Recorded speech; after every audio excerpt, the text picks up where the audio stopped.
Good afternoon, folks, and welcome.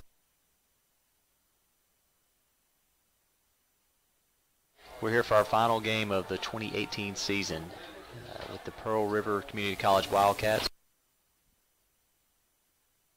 the Delta Community College Trojans, who have won 3 of their last 4 and enter with a 3-5 record heading into this afternoon's game. We'll get started here with the kickoff here in just a few minutes, but before the game, Trojans had their annual sophomore day. Tyreek McAfee, graduate of McGee High School and a native of McGee, Mississippi. Second sophomore was number 2 wide receiver Raheem Moore, he's a graduate of Vicksburg High School. Number 3 wide receiver Marquise McCoy. McCoy's a graduate of Brooklyn Casey High School in South Carolina and is a native of Columbia, South Carolina. Fourth sophomore that was noted was number 4 defensive back Jerry Lee Smith, graduate of Cleveland High School and a native of Cleveland. Fifth sophomore was number 5 defensive back Antonio Boyd. He was a graduate of Noxubee County High School and is a native of Macon, Mississippi. Sixth sophomore listed was number 6 linebacker Trayshad Smith, graduate of Wilkinson County High School and a native of Centerville. Number Breese County High School and is native of Belzona, Mississippi. Number 10 linebacker Sidney Williams, graduate of Senatobia High School and an Olive Branch native. Ninth sophomore that was listed was number 11 linebacker Jalen Woods, graduate of Greenville High School and a native of Greenville, Mississippi. 10th sophomore listed was number 13 linebacker Daniel Peppers, also a graduate of Greenville High School and a native of Greenville. Number 21 linebacker Antonio James was a graduate of Columbia High School and a native of Columbia, Mississippi. Was offensive lineman number 50 Justin White. He's a Murrah High School graduate and native of Jackson, Mississippi. 13th sophomore listed was number 90 defensive lineman Tyrese Wells, graduate of West Lowndes and a native of Crawford, Mississippi. 14th sophomore was number 92 defensive lineman Miles Myers from East John High School and a native of Reserve, Louisiana. And the final sophomore was number 99 defensive lineman Hakeem Pittman, graduate of Charleston High School and a native of Charleston, Mississippi. And we are now underway with the opening kick. It's a fair catch signaled by about the 28-yard line. Pearl River won the toss and will defer to the second half. So the Trojans will get the ball 1st and 10 on the 29-yard line.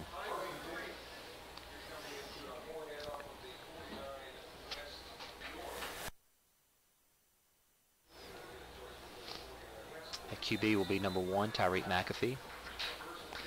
The wide receiver slot will be number 3, Marquise McCoy. Number 2, Raheem Moore. 36, Zion Washington. Left tackle, number 60, KJ Henderson. At center, number 50, Justin White. Right tackle, number 77, Byron Clayton. Number 17, Patrick Jackson will be your running back. First play of the game, McAfee back to pass. Thrown toward the sidelines, caught by 2. Nice catch by Raheem Moore, good enough for a first down. The ball will be taken to the 43-yard line of Mississippi Delta. Our long snapper today will be number 54, Paxton Branning. Left guard will be number 75, Cole Burns. Right guard, number 55, Kenya Cobbs. Punter will be number 19, Lane McGregor. And the kicker is number 38, Spencer Romero. 1st and 10 from the 43-yard line. McAfee in the shotgun. 2 receivers to his left and to his right. Hand off to Jackson up the gut. Looks like he may have gotten to the line of scrimmage. So it'll be 2nd down and 10. Tackle made by number 54. That was Zeke Chapman.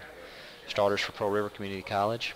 At defensive ends, Jadian Ridgeway, number 44. Defensive tackle, Janarius Johnson, number 48. Defensive end, Zeke Chapman, number 54. 3 linebackers are Corey Jackson, Reggie Williams, and Josh Booker Brown. They are 19, 8, and 41 in that order. 2nd and 10 here. Shotgun position again. Pass over the middle, and it's dropped. Nice pass there by McAfee. Washington had a little bit of a slant, had a read on it, but just dropped the football. To complete the starters for Pearl River, at DB, Severa Snow, number 6. Defensive back, Darrell Luter, number 33. Defensive back, Kyron Norwood, number 12. Defensive back, Damian Gray, number 20. And defensive back, Ron Baker, number 16. William Lang, number 36, will be your kicker and your punter for Pearl River Community College. So we have 3rd and long with 13:53 to play. McAfee back to pass, scrambles out of the pocket to his right, passes on the run. Pass is incomplete. Caught by number 3, Marquise McCoy, but he was just out of bounds on the play. I think he had both feet out in that situation there. So it'll be 4th and 10 for the Trojans.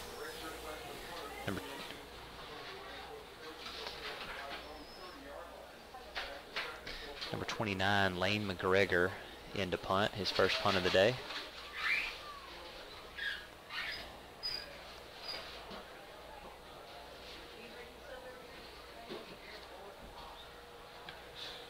Snap is good. Punt is up. It's a beautiful punt. Fair catch, signaled by number 2, Eli Stringfellow. Ball will be taken at the 19-yard line of Pearl River Community College. So an excellent punt there by McGregor.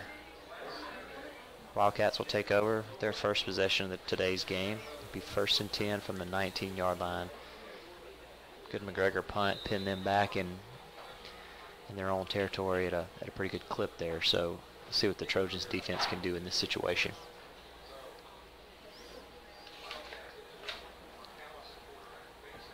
First play, pass is complete to number 4.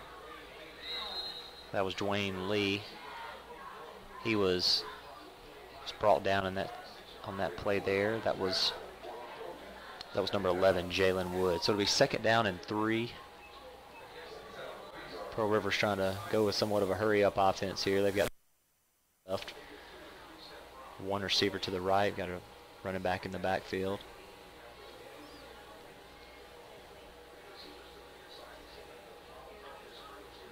Pass. Callis is flushed out of the pocket and looks like he was stood up there by the Trojans defense. That was number 9. That was Terrence Williams on the sack. A couple of others chipped in as well. Cooper Callis is the starting quarterback today for Pearl River Community College. They've got Ryan Thompson, number 15, running back. They've got 3 wide receivers, KJ Breedlin, number 14, Tyler Polk, number 5, Keontae Payton, number 13. Their tight end is Justin Mary, number 22. Offensive linemen include Terrell Wynn, 68, and Quan Thomas, 55. Donald Kitchen, number 70, Corbin Lewis, 71, and another offensive lineman is Ivory Scott, number 75. 3rd and 4. Handoff, and it's good enough for a first down and much more. Thompson pushing toward the sidelines. He is knocked out by number 21, Antonio James, but a huge gain for Ron Thompson as he moves over into Trojan territory. Ball will be spotted at the 47-yard line of MDCC. So 1st and 10 after a huge run there by the Wildcats. And they're not slowing down. They're hurrying up. Quick snap. Hand off to 15 again. Thompson, he gains about 3 yards, and he stood up by a host of Trojans. So he moved the football into about the 43-yard line. So it was about a 4-yard gain, 3-yard gain, 4-yard gain there. Ball will be spotted at the 43. So it'll be 2nd and about 6 for the Wildcats. Back to the line of scrimmage quickly, trying to get as many plays off as they can today. Got a running back in motion here. Callis out to his right. Pass is complete to 14. That was number 14, KJ Breedlin. He was stopped by number 5, Antonio Boyd.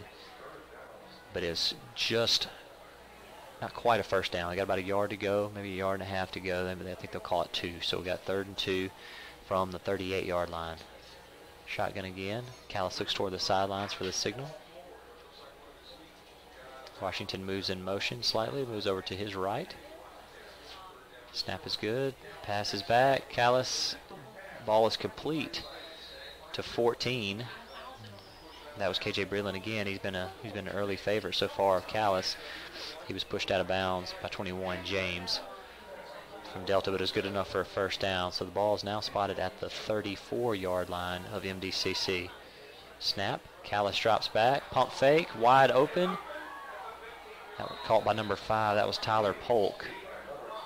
Polk hung in there tight with that football there, because as soon as he caught it, he was hammered by number 20, George Jackson, but it was good enough for another Wildcat first down. Wildcats are now at the 14-yard line, and they're moving quickly. 1st and 10. Been a pretty efficient drive to this point for Pearl River. Callis fakes the handoff, cuts to his right. Picks up a big gain right there, right up the middle of the field. Close to a first down. He was brought down by number 4. That was Jerry Lee Smith with the tackle. But it'd be 2nd and about 3 to go. Snap is back. Callis with a kind of a sidearm throw right there to number 1, Hayden Bryce, but he just dropped the football. It looked like that could have possibly been a touchdown if he'd have hauled it in, but he tried to run before he had officially caught the football. So the ball falls out of his hands. It'll now be 3rd down, and they're calling it 4 to go from the 8-yard line. Receiver in motion. We got trips to our left. Callis with the handoff is stood up. Thompson was trying to run the football up the gut, but he was stood up there by the Trojans defensive line. That was an excellent job there. Looked like number 42, Rodney Thompson, on the tackle there. So it's 4th down. Callis is looking toward the sidelines. I don't think that they're going to try a field goal attempt in this situation here. It looks like they're going to go for it on the first drive of the game. I don't know if maybe they'll try to do some sort of snap count or something maybe to draw the Trojans off sides, but it's 4th and 3 from the 7. Looking toward the sidelines again. Got 3 receivers to the left. They may throw some sort of jump ball in this situation, or they may even try to run it around the end here. Pretty empty right side over there. Thompson, they decide to go for it, and Thompson runs it right up the gut. Takes it right into the teeth of the MDCC defense. We got a little bit of jawing going on here at the goal line, but he makes it all the way to the 1st down marker, past the 1st down marker. So now we got 1st and goal from the 1-yard line. So the Wildcats successfully are able to convert on their 3rd down. They go back to Thompson again. This time he stood up, but maybe even moved across the goal line. Waiting for the signal here. Pearl River saying that they got in, but I don't think that that's the case. Looks like they stood him up at the 1-yard line. That was number 92. That was Miles Meyer, 6 foot, 354 pounds, sophomore defensive lineman, stood him up there. So we got 2nd and goal from the 1-yard line. Let's see if the Wildcats try that again. I don't think they're going to be in a passing situation here. Looks as if they may try to just try to run it again. Got a receiver in motion, cutting across the field. They fake the handoff, and Thompson goes in there untouched. Thompson's a sophomore running back from Bassfield, Mississippi. He goes in for the 1-yard touchdown to put Pearl River up 6-0 with 8:47 left to go in the game. It's a pretty efficient drive there for the Wildcats. The Trojans defense has been excellent, especially over the last 4 or 5 weeks. But right there, they were the Wildcats offense was definitely in sync and was able to put an early touchdown on the board. So William Lang is up to kick the extra point, and the kick is good. So 7-0, 8:47 to go in the contest. We'll step away from the action and rejoin you here in 60 seconds.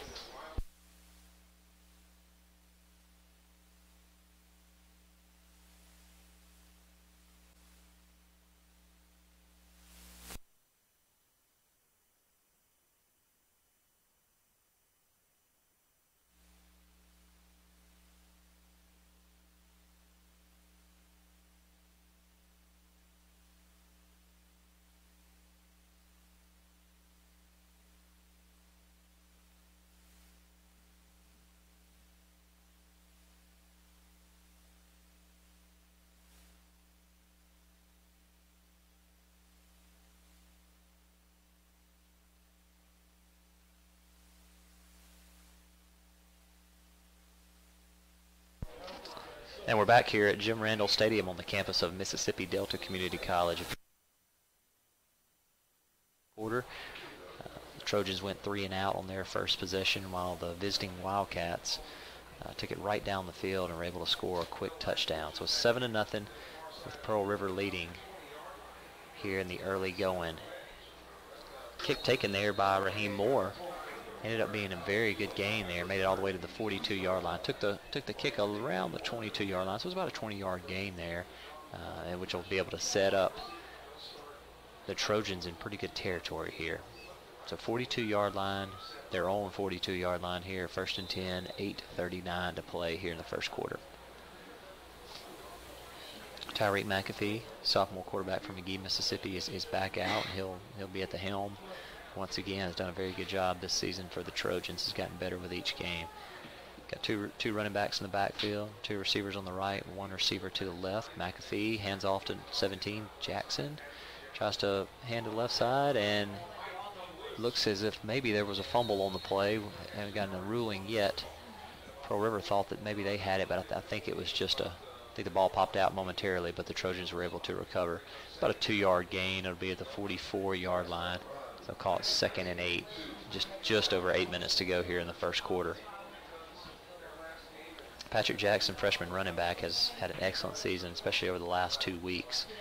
He's really emerged as a threat for that Trojans offense. 2nd and 8. 3 receivers to the left, 1 receiver on the right. McAfee back to pass. He's flushed out of the pocket, and he does not get rid of the football and takes a massive sack in that situation. Looked like that was number 54. That was Dezekius Chapman, a freshman defensive lineman from Lake Mississippi.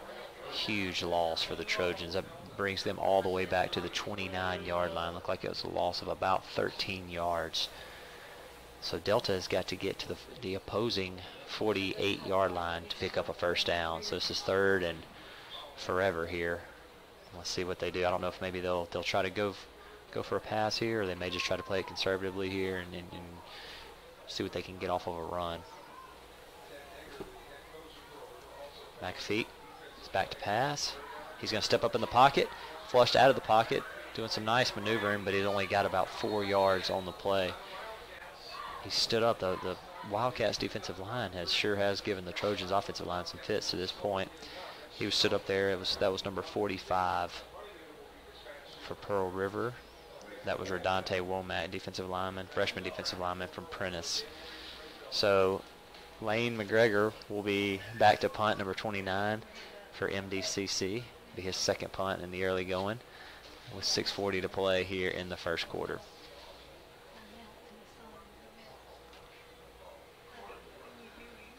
Snap is good. A little bit of pressure. Another excellent punt by McGregor. He has done a really good job this season. It was a fair catch by Pearl River at their 34-yard line. That was number 2, Eli Stringfellow, back to receive. So we'll keep it here. 7-0.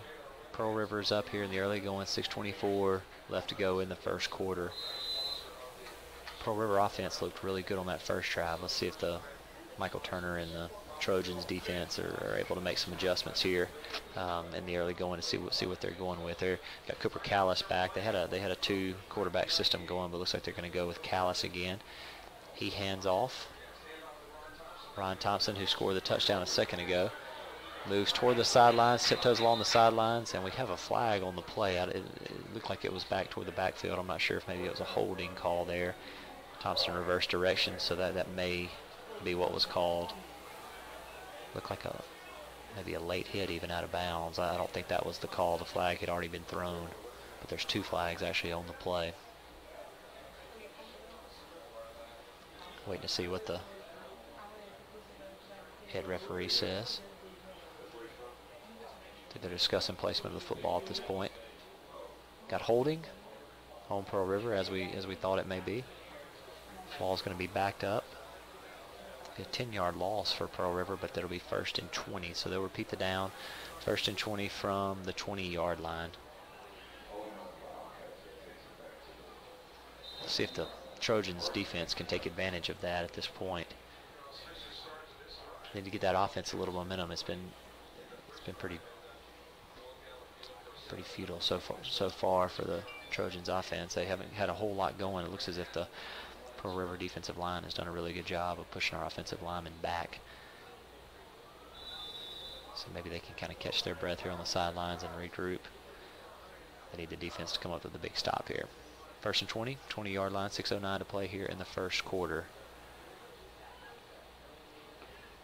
Callis getting the signs from the sideline. Receiver in motion. We got movement here. We got a false start. So Trojans this one's playing out to their advantage in this situation. So we got a holding penalty, then we go in a false start penalty on Pearl River. So now it'll be 1st and 25 from the 15-yard line. Trojans defense has pinned Pearl River back and deep into their own territory, really without doing anything to this point. Callis and the entire offense looking toward the sidelines. As the sign comes in. It's as if they're going maybe at a little bit of a slower pace than they were going in the early going. Receiver in motion. Callis drops back. Quick pass to his right. Excellent job there by the Trojans defense. That was number 6. That was Trayshad Smith. He read that out perfectly. Pass was complete to number 14, KJ Breland, but he was not able to go anywhere. So now it's 2nd and 25 from the 15-yard line. Actually, they backed him up a little bit, so it looked like maybe it'll also maybe more like 2nd and 28 from about the 12-yard line. So as the Trojans D continues to pin them back, let's see if they can capitalize on this. Clock's running, 4:53 here in the first quarter, 7-0. Beautiful day here in Moorhead. Hardly a cloud in the sky, about 70-degree temps.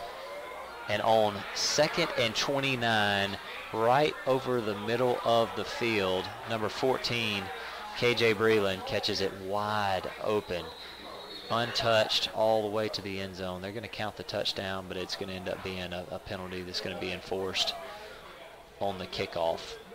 It was a taunting penalty. He started taunting number 20, George Jackson. He started taunting him from about the 15-yard line and carried that all the way into the end zone. So the touchdown will be good, but they're going to have to back that up unless they count this as some sort of spot foul, which I seriously doubt.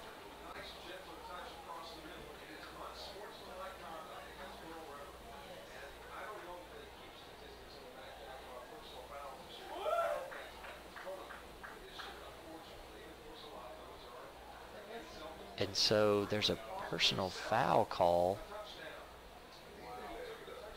and they took the touchdown away from Pearl River. I didn't know that that was the case. I thought they may have counted the touchdown and then enforced the penalty on the kickoff, but they did not do that. So the Delta defense catches a break there.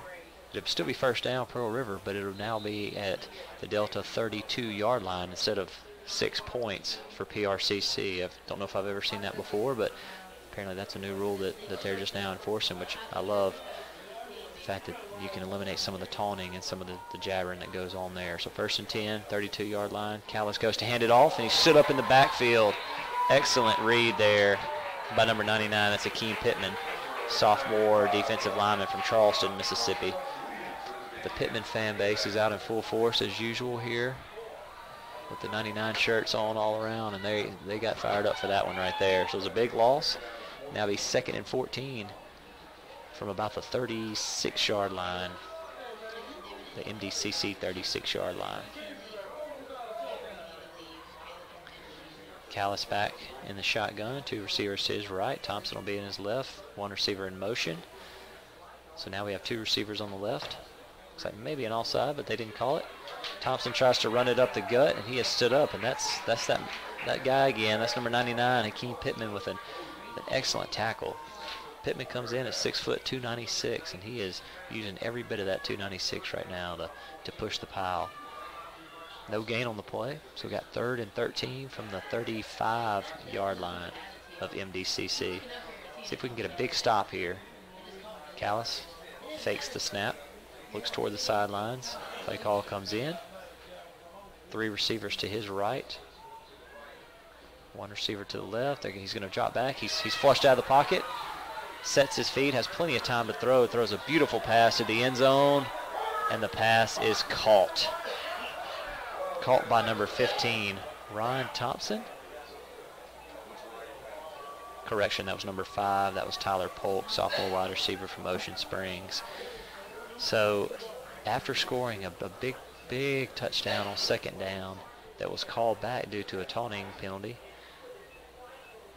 Trojans backed them up. It was 3rd and 14 from the 35-yard line. But Cooper Callis throws a beautiful touchdown in the back left corner of the end zone. Polk calls it in.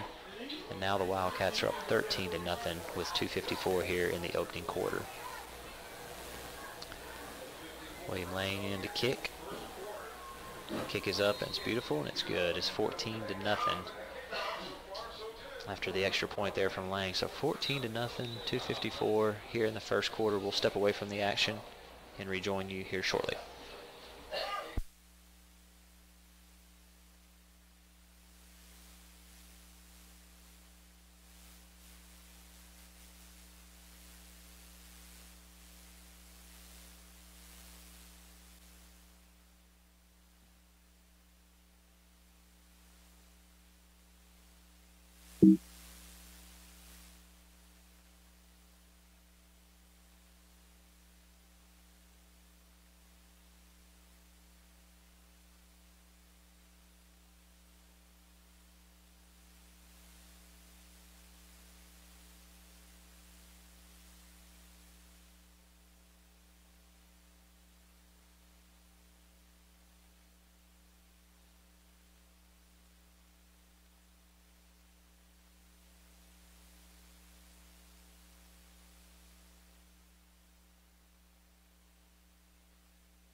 And we're back here at Jim Randall Stadium. If you're just now joining us, 14-0.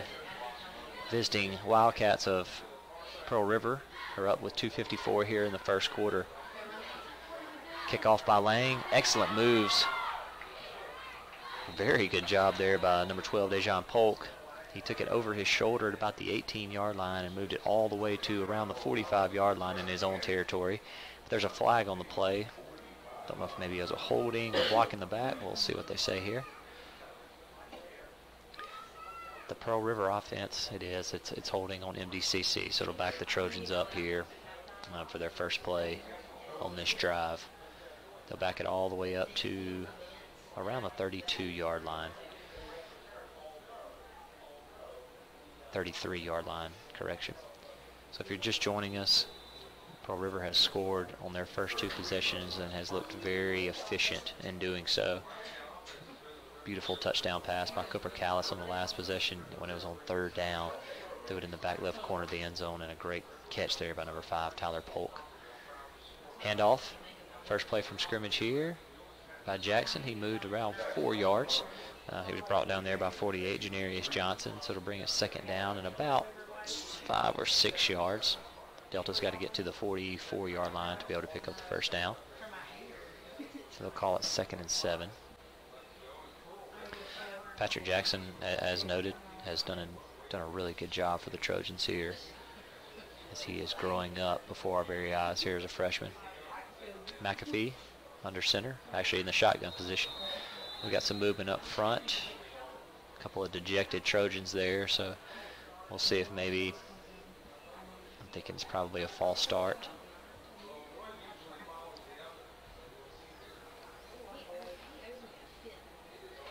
And they're going to call offsides. So the Trojans got a little bit better news than they were expecting in that situation there. So it's offsides on Pearl River. It'll be offsides. And we will repeat second down. So now it turns into 2nd and 1 here from the 42-yard line. McAfee in the shotgun. Receiver in motion. Drops back to pass. And he finds that receiver. That's number 45. That's Renaldrick Morrell, freshman running back, 5'10", 216 pounds. Nice catch, and he moves it up about 3 yards for the first down. So it'll be first down and 10 from the 45-yard line of Mississippi Delta. Trojans would certainly like to score before this first quarter ends, but even if they can milk this drive for a few minutes, it will certainly help the defense. The defense has been on the field for the majority of the time to this point and maybe running on fumes a little bit. It is a little bit of a warmer day here in Moorhead. Not a cloud in the sky. It's a Chamber of Commerce type day here in Moorhead. McAfee back to pass. Throws a bullet. It was intended for number 36, Zion Washington, but it's just behind him. It falls incomplete for second down and 10. Good arm strength there by McAfee, but just not quite the intended target there. To this point, the Trojans have not done a lot of vertical passing and tried to move the football downfield. It's been more of the short passing game and counter runs and things of that nature. So let's see if maybe they try to go up top here. Everyone there, it looks like Pearl River's kind of cramming the line, and for good reason, because their defensive line has done a really good job to this point as number 47, Josh Smith, brings McAfee down for the sack, which is the 3rd sack of the game. And it drops him for a big loss. Ball will officially be spotted on the 39-yard line. And the Trojans have 16 yards to go for the first down. So it's 3rd and 16 from the 39. Trojans offense has done a good job to this point in the season, but not today. They're getting pushed around a little bit right now. McAfee scrambles out of the pocket again, looks to go downfield. Ball was up and it was tipped away, and it was a really good defensive play there by number 2. That was Eli Stringfellow. Raheem Moore looked open, had kind of broken free from coverage. Ball was underthrown just slightly by McAfee. It was a pretty ball, but it was underthrown just slightly, and it allowed Stringfellow to recover and knock the ball away. So Stringfellow will stay on the field. He'll now move into the punt return. position here as number 29, Lane McGregor, comes in for his third punt of the day. Redshirt freshman punter, 5'9.5", 188 pounds. Had two pretty good punts today. This one's not quite as good. It's a little bit of turns it over just a little bit, but he gets a nice bounce. Ball goes to about the 31-yard line. No reception there on the play, or no return there on the play, excuse me. That'll be 1st and 10, Pearl River. Trojans need a big stop here. They've had two different chances there. They actually got a fortuitous call there earlier as Pearl River scored a touchdown, but it was called back due to the taunting penalty or unsportsmanlike conduct penalty. And they had backed Pearl River up to a 3rd and very long, but it wasn't good enough as they ended up scoring a touchdown on the play. So the defense really needs to come through here. Receiver in motion. They pitch it to him. It's number 13, and he breaks free, but it stood up there by number 19. That's Kyle Cass from MDCC. 13, that was Keontae Payton on the run. He was coming in motion. They go with a little pitch play to him.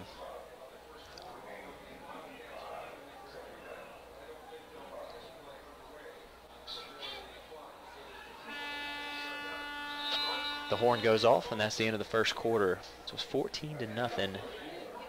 Pearl River, which entered in with a 1-7 record on the season, is leading 14-0 over your MDCC Trojans. We'll step away from the action and rejoin you here shortly.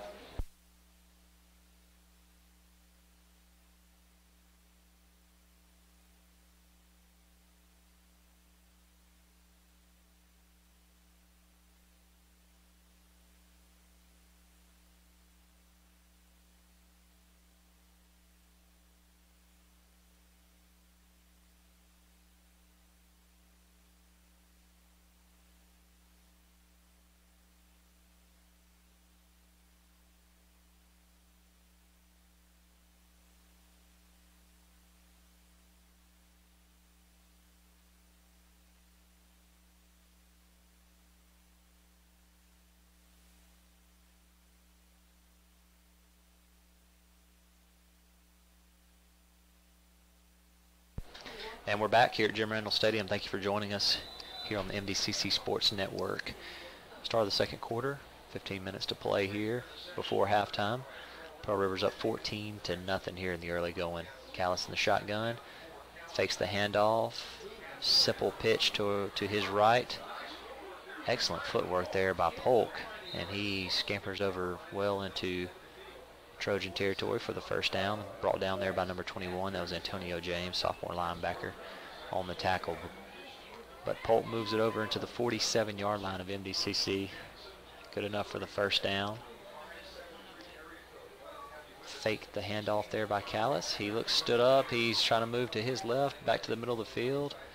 He's brought down by number 11, Jalen Woods, also sophomore linebacker. Good enough for about a 2-yard gain, maybe 1-yard gain there. So it'll be 2nd and 9 from the 46-yard line of MDCC. Trojans have played some very inspired football over these last 3 or 4 weeks. Today, maybe not as much, and let's see if they can get that going again. The defense and offense don't look quite as sharp.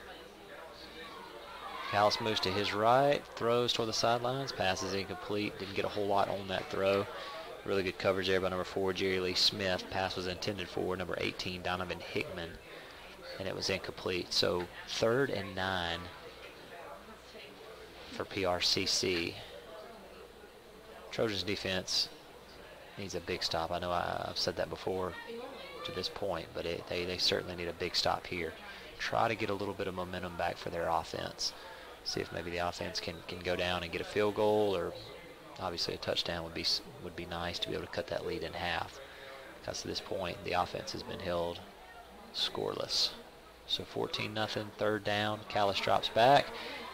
Coverage breaks up. He moves to the middle of the field and is brought down. So that's exactly the look that the defense was looking for right there. That was number 6, Treshad Smith. Terrence Williams, sophomore linebacker, also jumped in there and assisted on the tackle, but Smith did a really good job of being able to shut that down. So there was the stop that the Trojans D was looking for. So really no gain on the play. Ball will be spotted at the 46. William Lane comes in to punt for PRCC. And it'll be number 12, Dejan Polk. Redshirt freshman wide receiver, 5'8", 155. Lang's punt looked shanked, and it hung in the air. Didn't really get a whole lot on that punt. And it'll give the Trojans really good field position. MDCC will be on the 33-yard line, 1st and 10 with 13:20 to go here in the second quarter. So let's see if Scott Anderson and the Trojans offense can get some movement there up front. It looks as if the PRCC defensive linemen have really been getting a lot of penetration on that Trojans offensive line.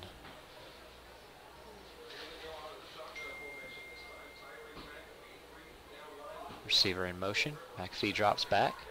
Looks to pass.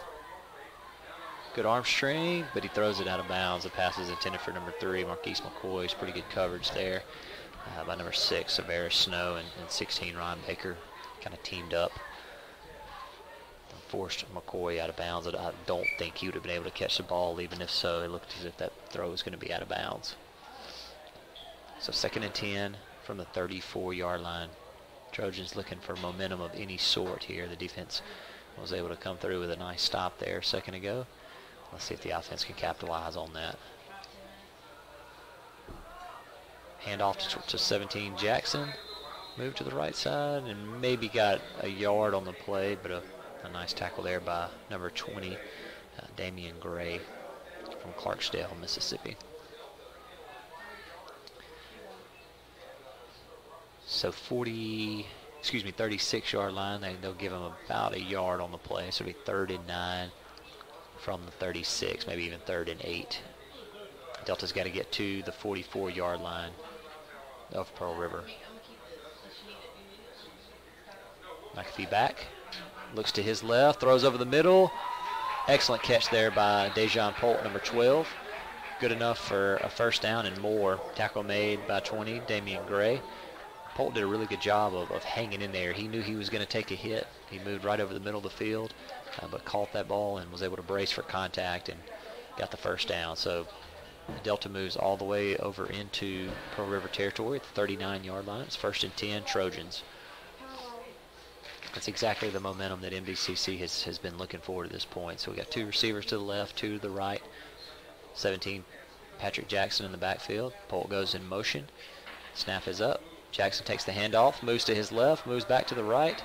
Hard run there by Jackson. That was number 8, Reggie Williams, with the tackle for the Wildcats, but not before Jackson gets another 5 or 6 yards on the play.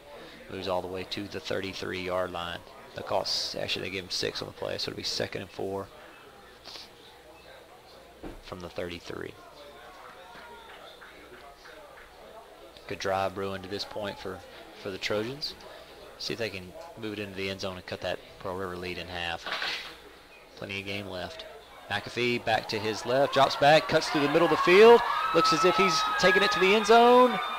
Let's see if they, I think down on the 1-yard line, but a great job there by Tyreek McAfee, moving right through the middle of the field. Maybe a little bit of some busted run coverage there, but McAfee realized it and shot through there like a cannon, was able to make it all the way close to the end zone before he was brought down by Pearl River. He avoided a really good hit there too. It looked as if he was gonna get smashed right there at the goal line, but he kind of braced for the blow there. Looks as if they'll spot him right, not quite the 1-yard line, maybe inside of the 1-yard line. So really 1st and goal with about inches to play.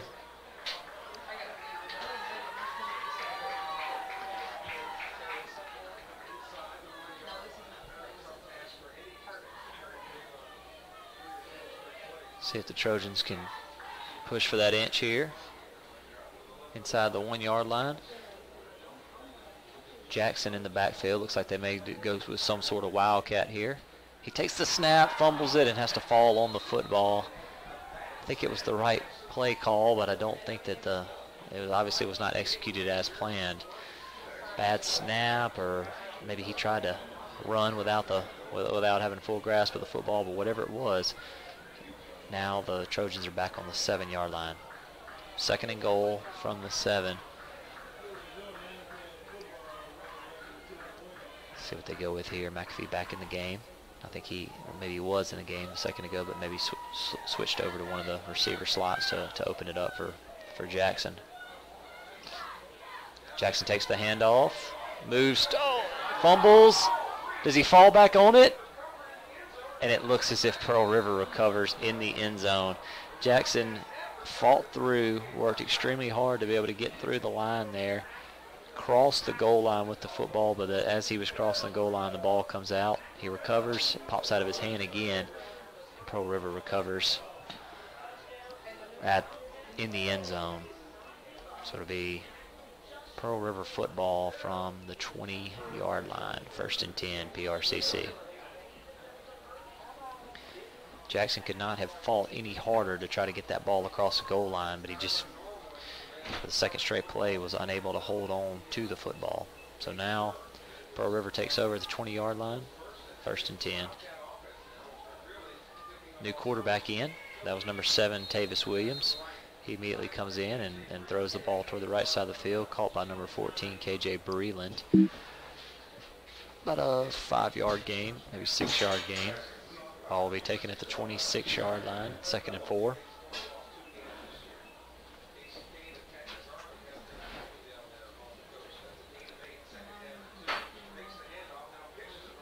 Ball's pitched to the 15. Really good job there by number 21, Antonio James. Was able to stand Thompson up. Thompson has had a pretty good day to this point out of the backfield, but at that point he was not able to make a play. Ball gets back to, it looks like about the original line of scrimmage, maybe the 21-yard line, so it'll be 3rd down and 8 to go. They'll call it the 22, so 3rd and 8. Pearl River's got to get to the 30-yard line to be able to get a 1st down. Good job by the MDCC defense on the last possession. See if they can follow that up again. A little bit of a backbreaker from the momentum standpoint. A second ago with the fumble in the end zone, but see if they can maybe recover here. Pass was intended for number 1, Hayden Bryce, but it was incomplete.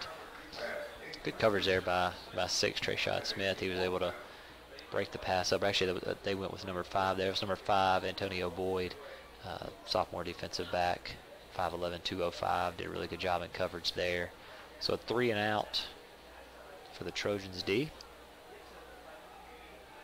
And now Lang's back in. Let's hope that he gets another kick like he had a second ago. Number 12, Dejon Polk, back to return. This should set MDCC up in a really good field position, even depending on a really good punt here. Polk decides not to catch the punt. We got a little bit of fisticuffs here going on around midfield, but much ado about nothing there. Just a little bit of jawing. 28s from both sides are kind of going at it. The ball will be spotted on the 38-yard line. It'll be 1st and 10. MDCC with 9:03 here in the 2nd quarter. If you're just joining us, 14-0, Pearl River. MDCC was going to cut the lead in half there on the last possession, but fumbled in the end zone to give the ball back to the Wildcats. Good stand there by the Trojans defense. And now the MDCC offense is back on the field with plenty of time here in the 2nd quarter to be able to get at least a field goal in this situation to give them hopefully some momentum heading into the locker room. See how long this drive lasts. Maybe they can milk this drive for a few minutes, keep their defense off the field. Handoff there up the middle, number 17, Patrick Jackson. But not a whole lot going on there. It looks like he was stood up by the Wildcats. So they'll call it on the board. They'll call it 2nd and 10 from the 38-yard line, 8:40 and counting. Here in quarter number 2 from Jim Randall Stadium in Moorhead, Mississippi. McAfee in the shotgun, takes a snap, looks to his right, fires a bullet toward the sidelines. Pass was caught by number 12, Dejon Polk. He was brought down by number 2, Eli Stringfellow.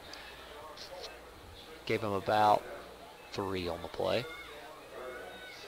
They'll call it 3rd on the board. They'll call it 3rd and 7 from about the 41, 42-yard line. Trojans were able to convert on a number of third down plays on the last possession. See if they can do the same here. McAfee broke the pocket. Had a nice run toward the end zone earlier. Looks out to his left, back to his left. He scrambles, and he's brought down in the backfield. 47, it's Josh Smith with the sack. Maybe a law. It looks as, yeah, it was a sack on the play. Not a whole lot going there for the offense. Ball's at the 39-yard line, and MDCC will be forced to punt.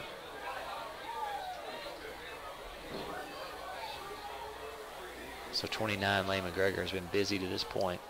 He's already been out here a number of times here in the first half. McGregor with another punt. A fair catch by number 2, Stringfellow. Take it on about the 30-yard line. We'll step away from the action for 30 seconds and rejoin you.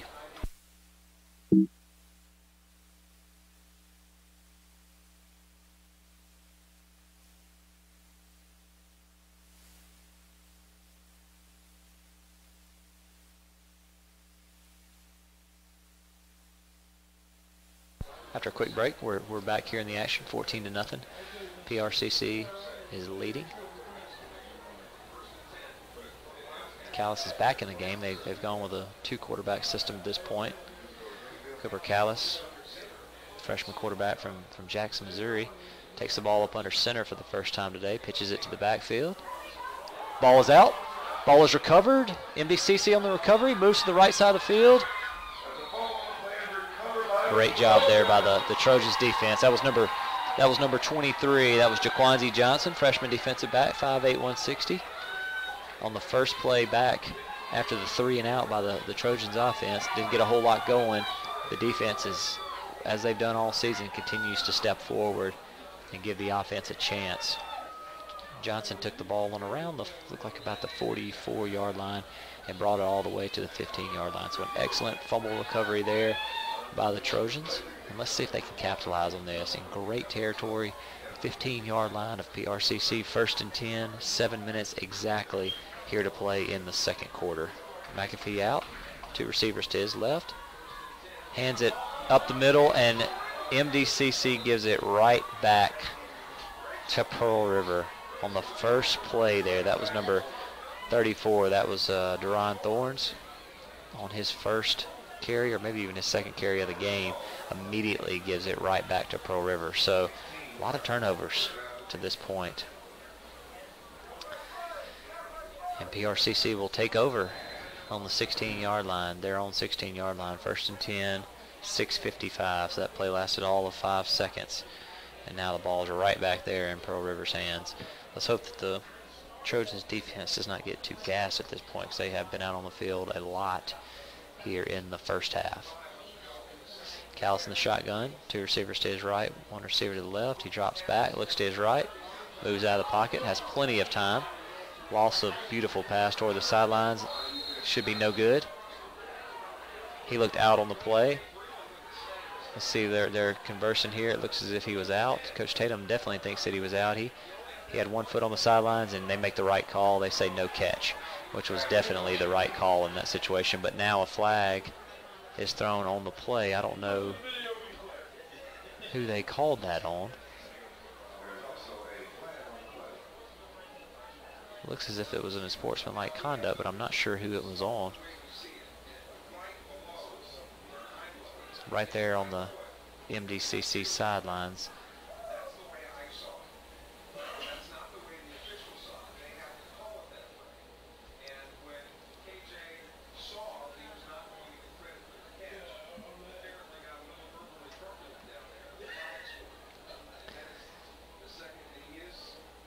Waiting on the call here. I think it's going to go against Pearl River.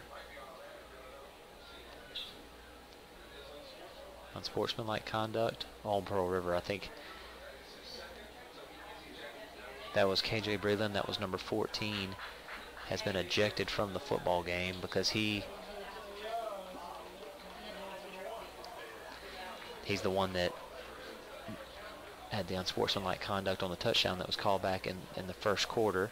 And then he goes with another unsportsmanlike conduct here. They gave him credit with the catch initially. The refs conferred, agreed that his foot was on the on the out-of-bounds line when he caught the ball. So they overturned the call, and Breland did not act appropriately, and they gave him another unsportsmanlike conduct, which means he has now been ejected from the football game. Plus the penalty moves PRCC back to the 8-yard line. So they're on their 8-yard line, second down, and a long way to go. They've got to go all the way to the 26-yard line to be able to get a first down. So Pearl River is doing everything in their power to give this game to MDCC, which in turn to this point the Trojans are returning the favor. A lot of turnovers, a lot of penalties. Kind of a sloppy football game here in the last game of the 2018 regular season for both teams. Not sure what we're waiting on here. Looks as if they're talking with head coach Ted Egger. Maybe discussing the ejection. We're past this point now. We've moved on. Breland certainly doesn't agree with the call. Now he's moving toward the sidelines. He is now moving off the field. I think that's what they were waiting on, was to get him off the sidelines and agree that he had indeed been ejected. And he is now moving toward the locker room, which is exactly how it should happen. Second and very long from the 8-yard line. Callis in the backfield, fakes the handoff, goes a little bit of a dump pass. They're able to gain a lot of yardage on that play. He was brought down by number 10, Sidney Williams. But the pass was complete to number 18. That was Donovan Hickman, sophomore tight end. Nice gain on the play, moved him closer toward the first down, moved him all the way to the 22-yard line. So 6:22 and counting. Ball is handed off right up the middle of the field. Good enough for the first down and much more. A host of Trojans in on the tackle, but not before Thompson's able to get all the way to the 35-yard line.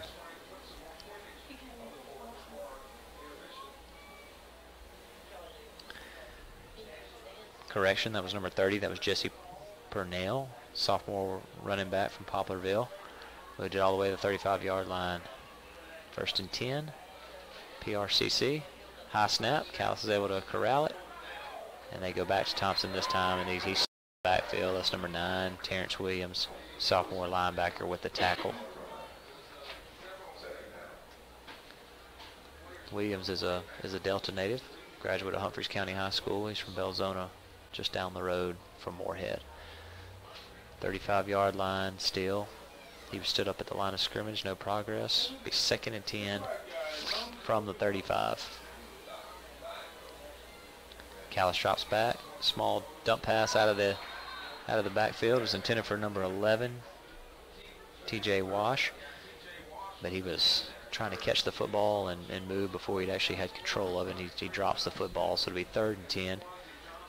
As they've done all day, we need that Trojans D to be able to step through with a big stop here.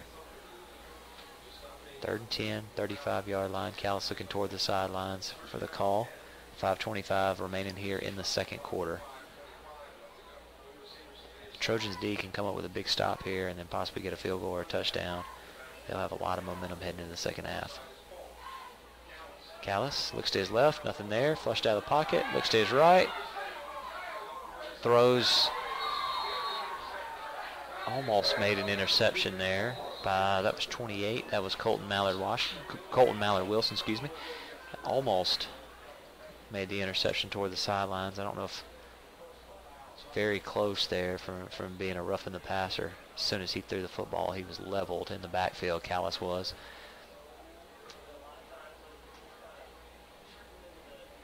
And that's exactly what they called. Looked like they called a roughing the passer there, so it'll be 3rd and 5. Actually, offside, excuse me. They called offside, so it'll be 3rd and 5 with 5:16 here to go before halftime.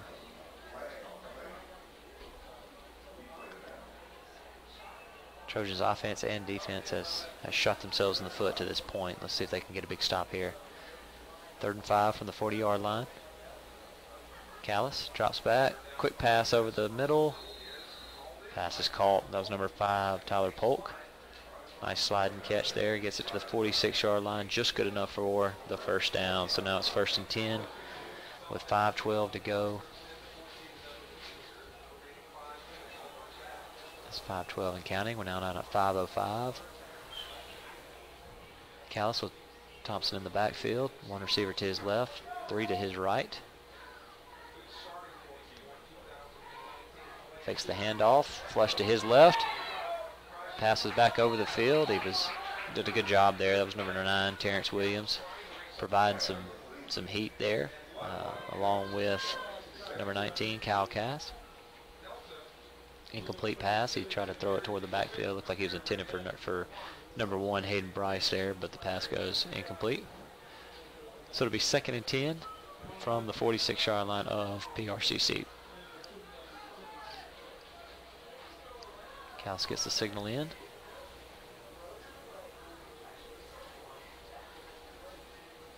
Drops back, looks to pass. Caught to Polk again as he catches the football as he's falling down on the ground. Kept down there by number 5, Antonio Boyd. Just short of the first down. They'll spot it on the 45-yard line of MDCC. So 3rd and 1 from the 45, 4:26 to go and counting. Callis drops back. Lost it up. Good job there by number 5, Antonio Boyd. Pass was intended for number 13, Keontae Payton. But Boyd does a good job of knocking the football down.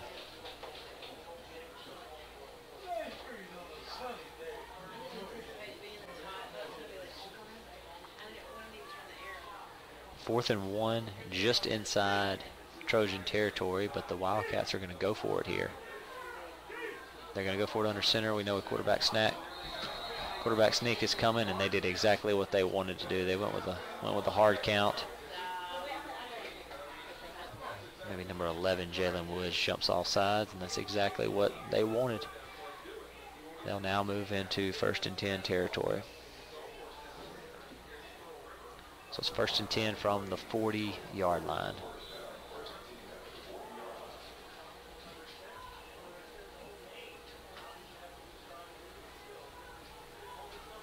Callis back to pass. Throws it over the middle of the field. Wide open. A little bit of a lapse in coverage there. Keontae Payton with the reception. Number 13. He was tackled by number 5, Antonio Boyd, but not before he got well inside the red zone.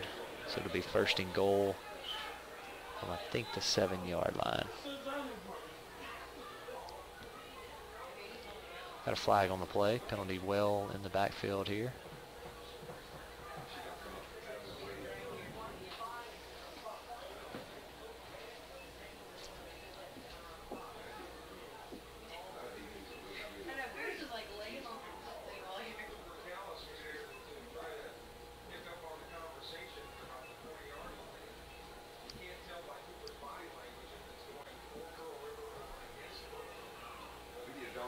For refs conferring here on the play. We're not quite sure what the play was or what the call was.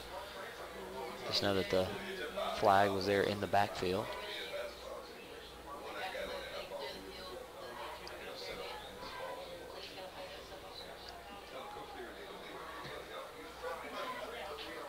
Referees now break the huddle.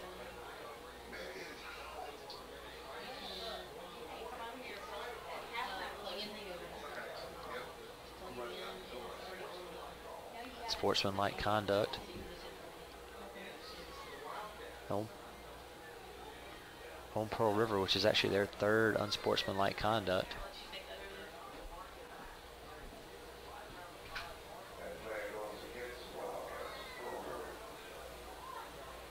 So the ball will still be spotted inside the 10-yard line. Not really sure how that penalty will be enforced. Looks as if the play will be kept where it is right now, which is they're calling it the 5.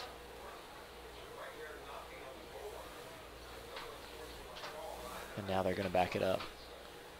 So they'll move the football all the way to the 21-yard line.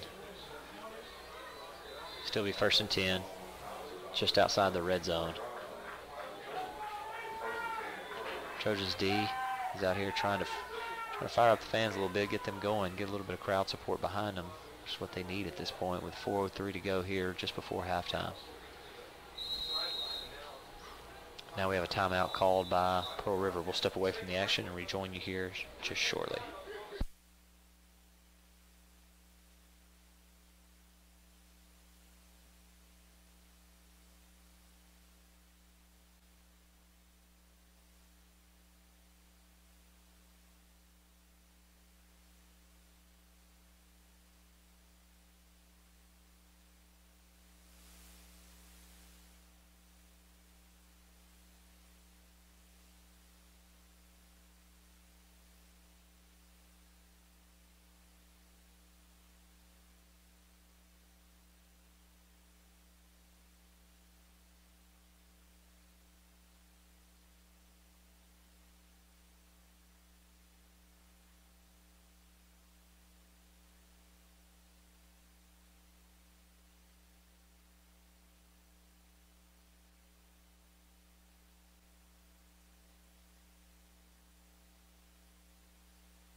And we're back here at Jim Randall Stadium. 3:59 to go here in the second quarter. 1st and 10 for Pearl River from the MDCC 21-yard line after the timeout. Gallus hands it off.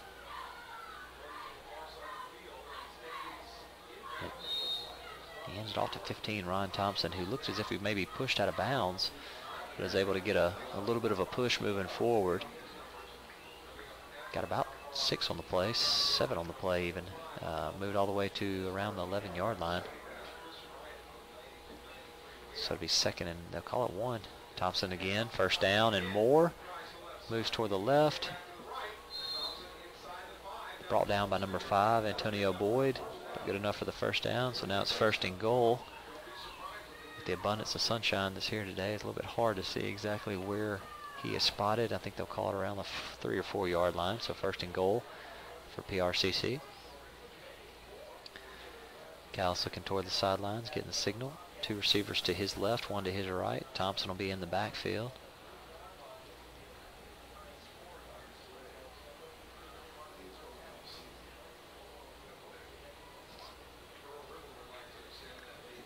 Receiver in motion. Snap. Fakes the handoff. Drops it out of the backfield. And an easy touchdown there for Donovan Hickman. Hickman moves out of the backfield as a tight end. Easy little drop-off pass as the blitz was coming for the 2-yard touchdown. So it's 20-0 with 2:51 here before half. William Lang, native here of Inverness, Mississippi, Indianola Academy graduate. Into the kick. Kick is up. And the kick is good. It's 21-0, 2:51 to go before halftime. As the two teams set up, we'll step away from the action here for 30 seconds and return for the final 2 minutes to go.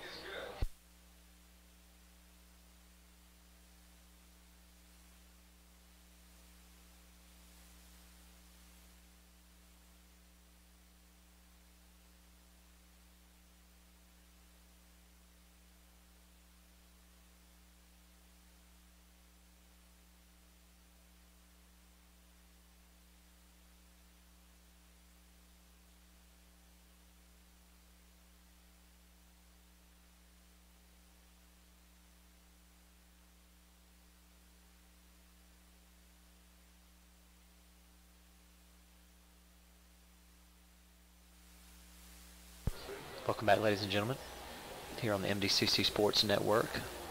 Your MDCC Trojans are down 21-0 with 2:51 to go here in the first half.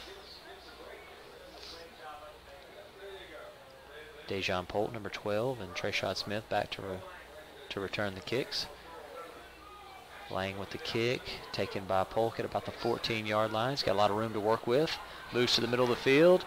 Is stood up. And he's still going as the pile moves down, but he did a really good job there moving that football all the way to the 41-yard line. Number 32, Kobe Cole, freshman linebacker, in on the tackle. But it'll be 1st and 10 Trojans. As we've mentioned before, any bit of momentum will help at this point. Looks to be a really good crowd here today, but not a whole lot of cheering going on. We need something to jazz this home crowd up a little bit, get that sideline going. The sideline hasn't been as energetic maybe as they've been over the last 3 weeks. Tyreek McAfee takes the snap, moved out to his right, looking downfield, dumps it off. It's caught by number 17. That was Patrick Jackson. Got about half the distance there. He's got about 5 yards on the play, so it'll be moved to the 41-yard line.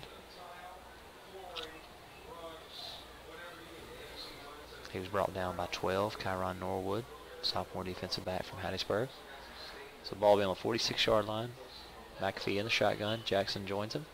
Jackson takes the handoff, moves to his right, good enough for a first down. And more. Moves all the way into the 40-yard line of Pearl River. So 2:01 left to play here in the first half, and Jackson's doing everything that he can to try to get the Trojans across the goal line. Going with a bit of a hurry-up offense here, which is needed, as it's 150 and counting. 2 receivers to the left, 2 to the right. McAfee takes the snap, dumps it out over the middle of the field. They get a little bit of forward progress there, but not a whole lot. Good enough for a gain of about a yard on the play. That was caught by number 2. That was Raheem Moore, sophomore wide receiver from Vicksburg, Mississippi. Vicksburg High School graduate. 39-yard line with 1:20 to go and counting.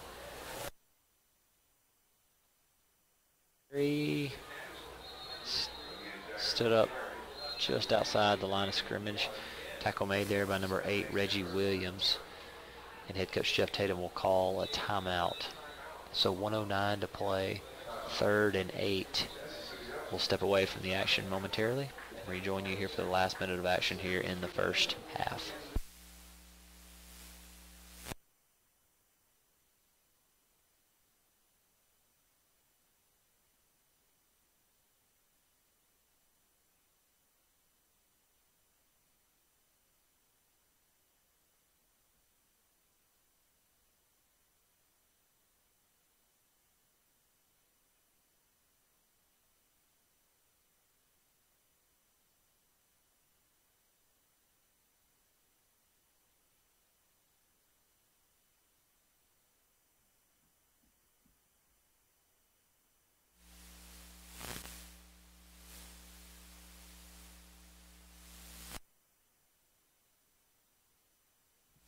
And we're back here for the last minute of action here in the first half. 1:09 here to play.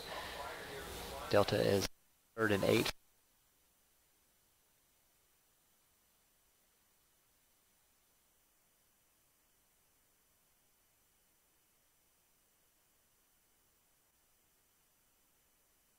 There was a little bit of a mix-up in the play call there.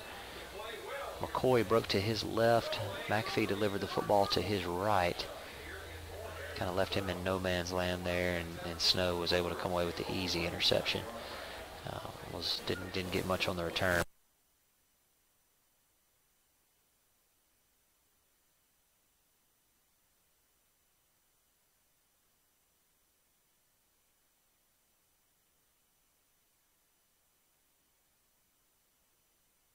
Maybe to get a run or even a pass over the field to see if they can push that lead out to 28 points.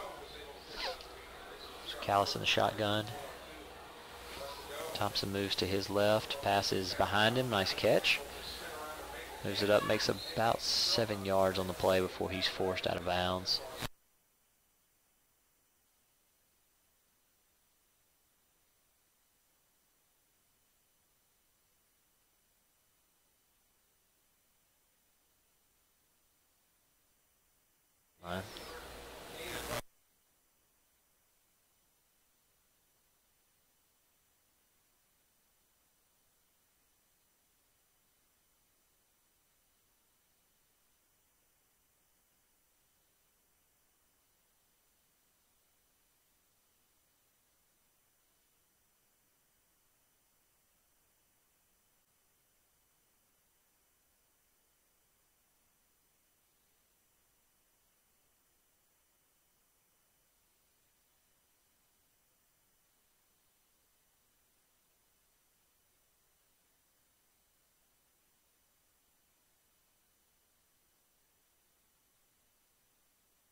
line the offsides, but they instead pick up.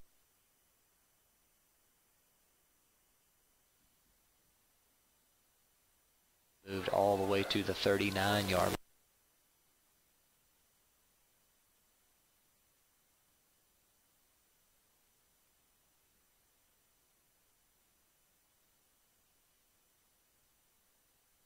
Got another flag on the play. Last game of the season. Sloppy. Actually a wrong spot there, so move it to the 40-yard line. So it'll be at the 40-yard line of PRCC. So they got 60 yards to go and 48 seconds to get there. Callis drops back. Pass over the middle of the field.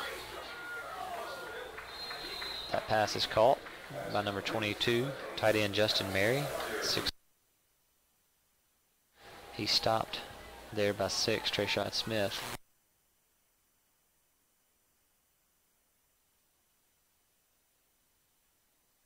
Yard line. The Wildcats were trying to get the football across so they could continue to push it forward. It looked like there were 12, maybe even 13 men on the field there trying to get a little bit of a substitution. Coach Tatum realized that and called a quick timeout. We'll stay here with you. 38 seconds to go, 21-0 PRCC is up over your homestanding MDCC Trojans here in the last football game of the season for both teams. Pearl River comes into today's game at 1-7, while the Trojans of Mississippi Delta are 3-5 after being winners of 3 of their last 4. Their streak started when they were able to defeat Coahoma Community College here about 4 weeks ago on a Thursday evening, and picked up a huge victory at Northeast the following week. Were able to beat Itawamba here at home for homecoming. Had a little bit of a setback there against trying to get back on the winning track here. Not really being successful to this point, however. Pearl River, Callis drops back to pass, wide open to his right. He's got plenty of time to throw. Tries to set his feet, dumps the pass off, and I don't think it was intentional grounding. He was out of the tackle box there. Incomplete pass, 2nd and 10 from the 31-yard line. Ball will be spotted at the 46-yard line of MDCC.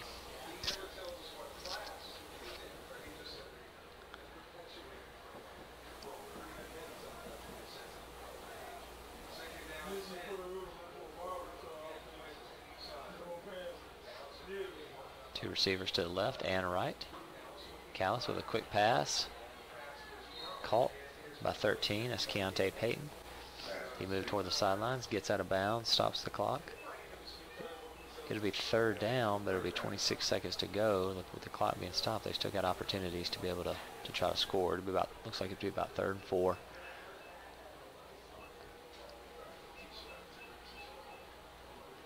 Callis looks toward his left again. That's been there all day.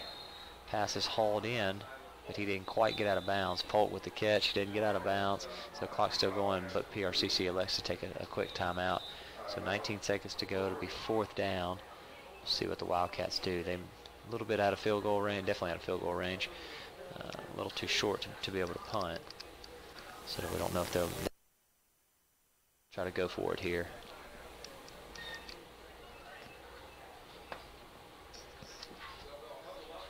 We'll step away for just a moment. Be right back with you.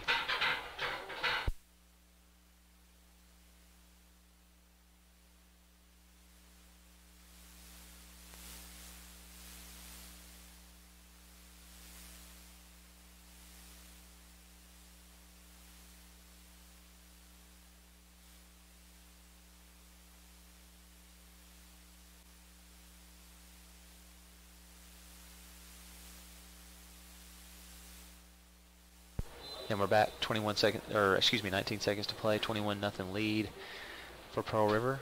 4th and 1. Actually, they gave them the 1st down on the play. They went back for a respot. The scoreboard still says 4th down, but it's actually 1st down. Callis goes for the pass to the left sidelines, but the ball may have gotten tipped. Pass drops just short. It's incomplete. So now 2nd and 10 from the 37-yard line. 16 seconds to go. They may have 1 or 2 opportunities to try to get into the end zone here. Pearl River has 1 timeout left, as does Mississippi Delta.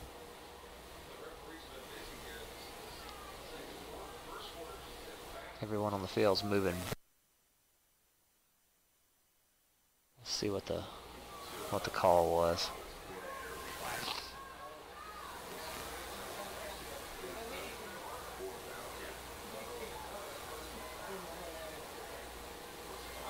Personal foul on Pearl River. Backs them all the way to the 49-yard, to their own 49-yard line with 16 seconds to play. A couple of shots downfield here could give PRCC the opportunity to maybe get into field goal range. With that 1 timeout, they've got enough time to be able to stop the clock and get up there to get set up for a field goal.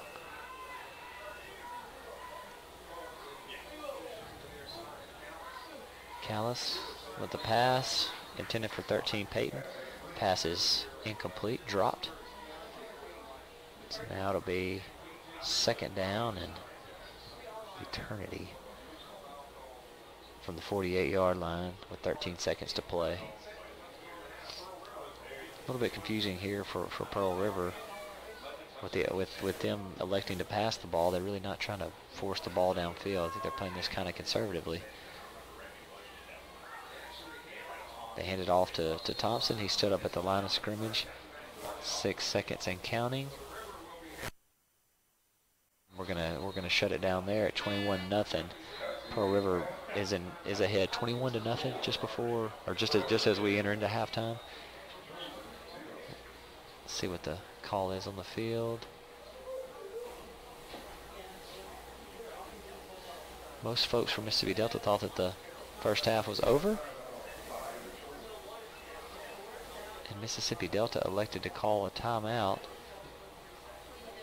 to give Pearl River one more opportunity.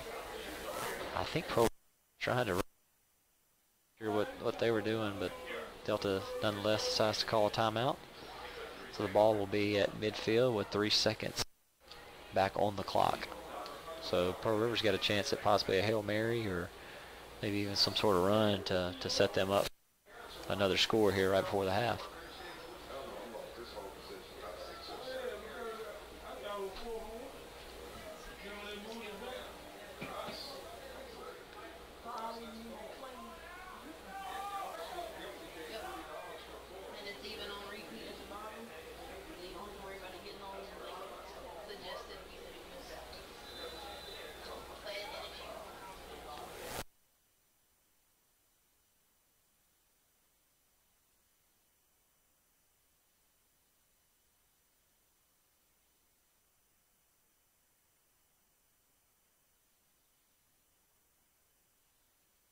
And the pass falls incomplete, and so we are now officially heading into the second half. So both teams will head toward their respective locker rooms. 21-0 Pearl River.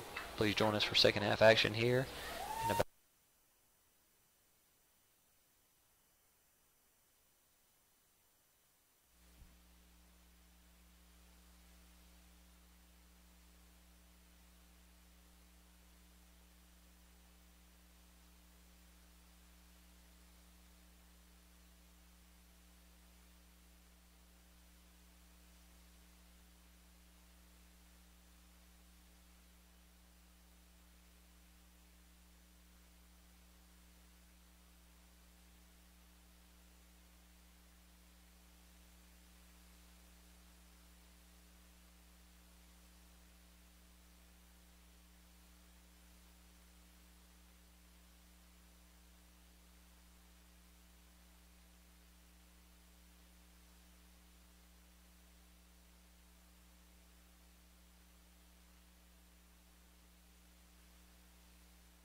Good afternoon, ladies and gentlemen. If you're just now joining us, we are about to start the second half of action for the final game of the season for both teams. Visiting Pearl River Wildcats are leading your homestanding Mississippi Delta Community College Trojans 21-0 as we head into the final action of play. Spencer Romero to kick off. Pearl River won the toss and deferred to the second half before the game. So they will now take the opening kick here of the second half at around the 6-yard line. Tyler Polk on the return does a good job of forcing his way into the action, gets all the way to about the 38 or 39-yard line before he's brought down by a host of Trojans, led by number 19. That was Kyle Cass, amongst others. So 14:50 here to go in the third quarter, 21-0 Pearl River. Pearl River comes in with a 1-7 record on the season. Mississippi Delta, winners of 3 of their last 4, sit at 3-5 as we head into the ninth and final game in the final half of the ninth and final game. First snap, well over the head of Pearl River. Thompson picks it up. He's forced out and wrapped up by number 11, Jalen Woods, well behind the line of scrimmage. So a good bounce there for the MDCC defense. Ball moves all the way back to the 17-yard. Pearl River's got to get to the 40-yard, their own 48-yard line. So it's going to be about second and about 30 to go. So a big break there for the Trojan defense.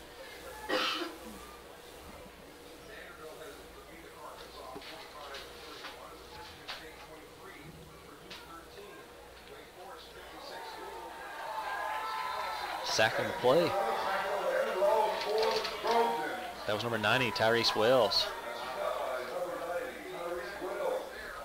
Ball is now yard line there. So the MDCC defense has come out firing on all cylinders here at the start of the second half. Big sack there, quarterback number 3, Cooper Callis. Brings it all the way back to the 8-yard line. So it'll be 3rd and 39. From the 8-yard line for PRCC. See if they play it conservatively, maybe try to go with a run up the gut.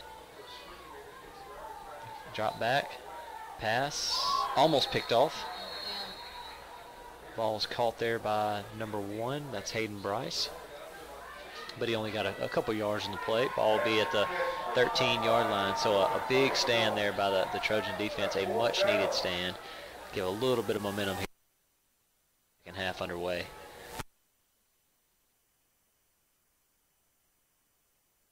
To punt. 12, Dejon. Polk is around the 45-yard line.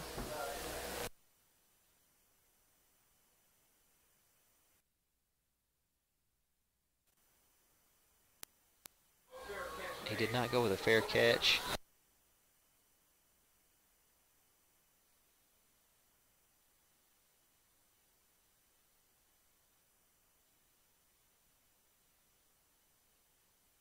To be able to score, but some of the best field position.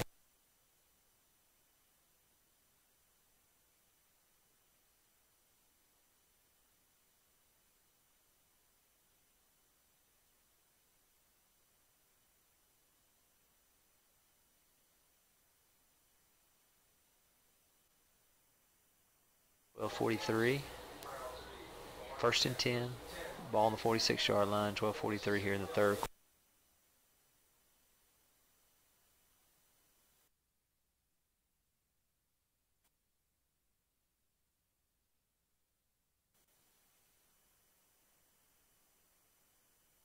It was tipped away. That was intended for number 8, LeBaron Jones, freshman wide receiver. Tipped away there at the last second. Thought we may get a possible deflection and a catch by the other receiver that was in the territory. That was Raheem Moore, but he was unable to come up with it. So it'll be 2nd and 10.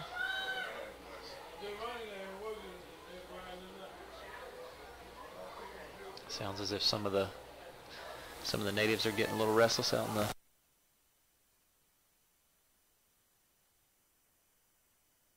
We need to use this position here to get on the board some way, somehow. Jackson takes it to the left side. He's brought down by number 54. That's Ezekias Chapman. Maybe got about 3 yards on the play, so it'll be about 3rd and 7 from the 48-yard line.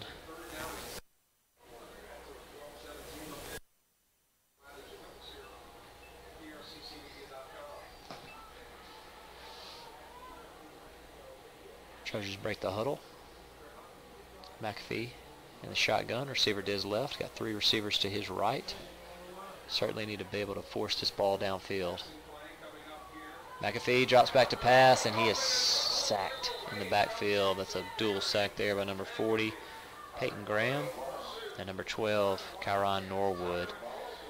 Both in there on the sack, which is definitely not what the MDCC offense needed. So we got 11:39 and counting, and about 15 to go.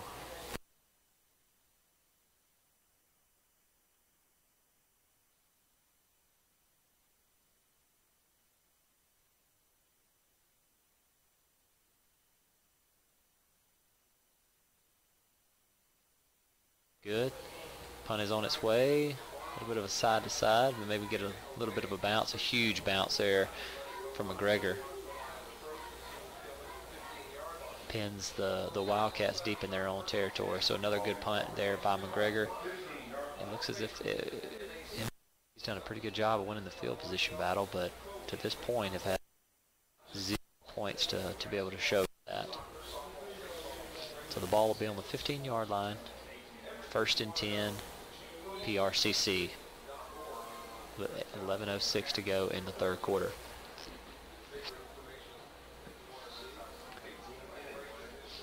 Cooper Callis still in the game.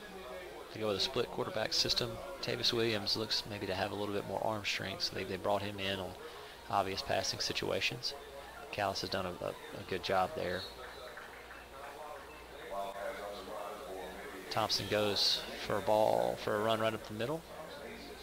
Brought down there by number 9, Rashawn Williams, freshman defensive lineman, 6'2", 299. Be a gain of about 1 on the play, so it'll be 2nd and 9 from the 16-yard line.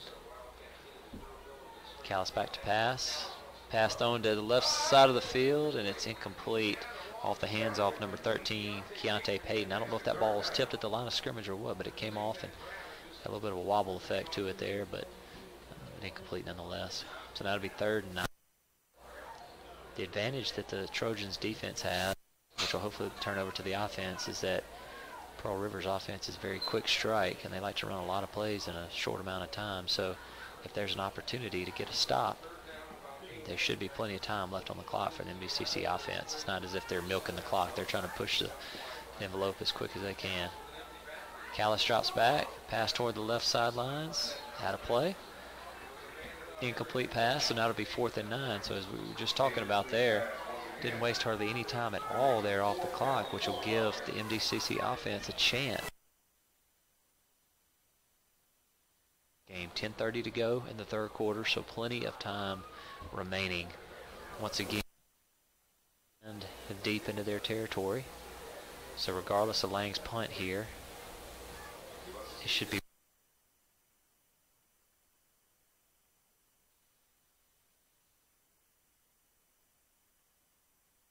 to about the 33-yard line, but it could be a whole heck of a lot worse for MDCC. The fact that they get the ball on the 33-yard line is a pretty good start.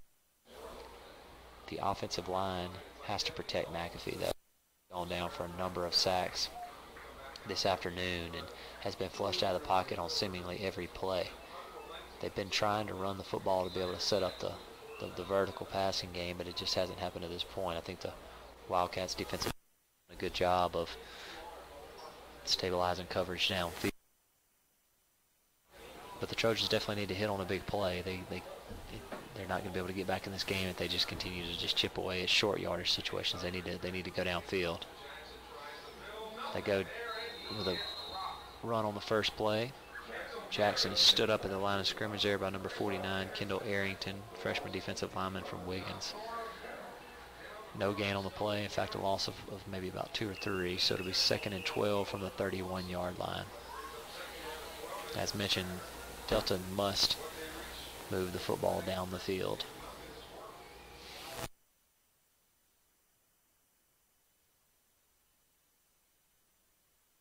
Shotgun, two to his right, two to his left. Ball is fired toward the left sidelines, caught by number 12, Dejan Polk. He's immediately stood up by number 6, Severus Snow, freshman DB from Newton, Mississippi. Gain of a couple on the play, gain of maybe about 4 or 5. Ball will be on the 30-yard line. MDCC's got to get to about the 43-yard line to get 6 yards to go.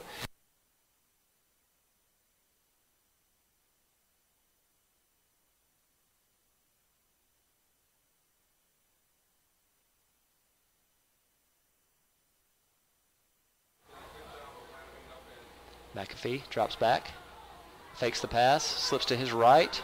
He's going to scramble and looks like he'll have enough of the first down, and he's going down the sidelines. 20, 15, 10, 5, touchdown, Tyreek McAfee.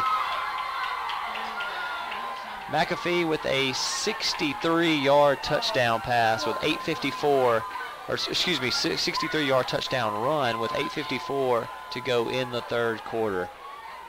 He was flushed out of the pocket, he moved to his right, stepped forward, and then just took off. Had a lot of open territory to be able to run toward that right sideline, and he turned on the burners there toward the end and got in the end zone. So a big touchdown there, hardly.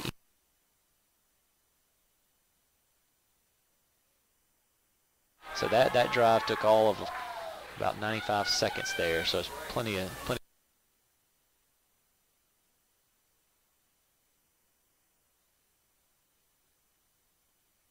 Trojans have divided it into thirds there, and it's a 21-7 game as we move forward. We'll step away momentarily and be back with you shortly.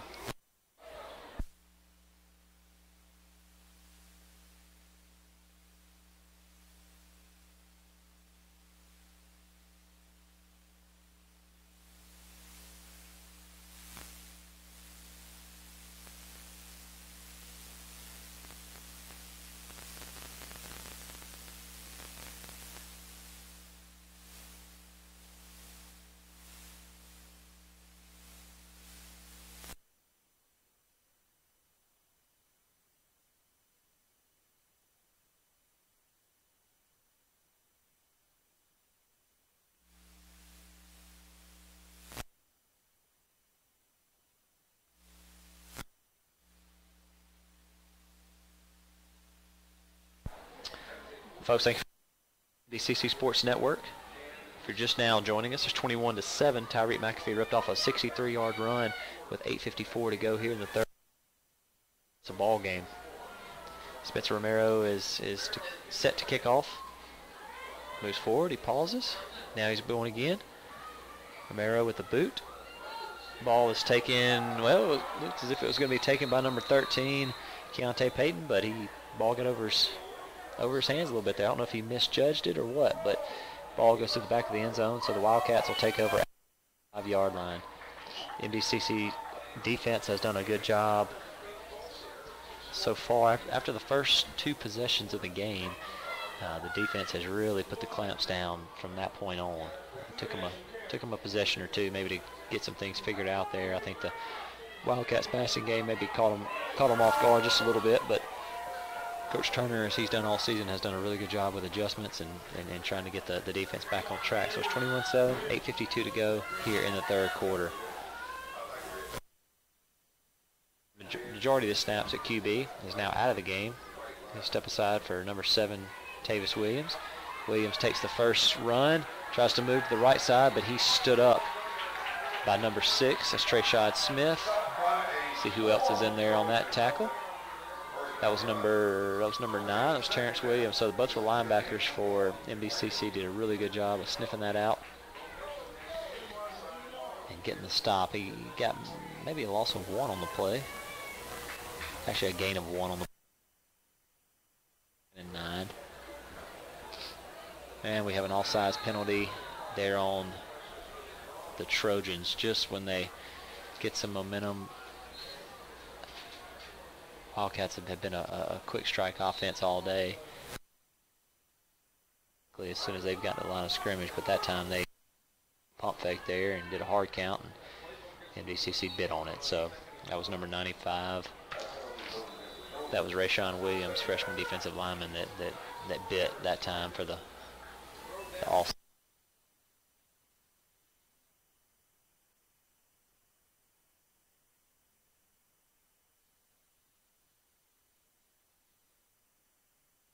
Did a good job there. So now it'll be third. 8 minutes and counting. Third and 1. Let's see if the Trojans D can do a good job there with the push up front. Williams stood up in the backfield. Excellent job by the Trojans defensive lineman there. It was a great job there by number 90, Tyrese Wells, along with a host of others. And so, as mentioned, the Wildcats with the quick pace offense, that high, fast tempo offense, they're not spending any time off the clock. So it's allowing MDCC to just move right back into this football game. I think eventually the Wildcats are going to have to milk that clock, but I just don't think that's their MO, and so it's playing right into the. William Lang back to punt, and he shanks it off the right side of his foot, and the ball moves all the way toward the sidelines, goes out at the 40-yard line. So MDCC will be at the 40-yard line of this to a one-score game. They got 40 yards.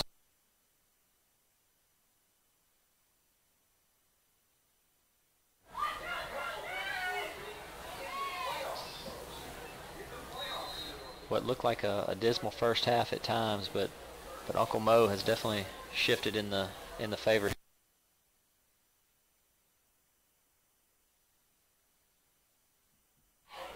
Got two receivers to his right, one to his left. Jackson in the backfield. Receiver in motion. Ball is snapped. McAfee pumps. Looks to his right, throws, and the ball's out of bounds. Intended for number 8, that was LeBaron Jones. Smart play there by McAfee to throw that one out of bounds. Not a whole lot going there, and the last thing you want to do with momentum on your side is to try to throw a pick in there. Not that he would try to throw a pick, but to come up with a reception there. So he made a smart decision and threw that football out of bounds. So 2nd and 10 here from the 39-yard line of Pearl River.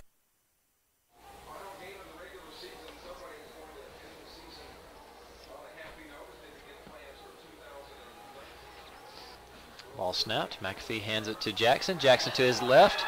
Cuts back to the left side of the field. Good hard physical run there by Patrick Jackson. Got about 7 on the play. Ball will be taken to the 32-yard line.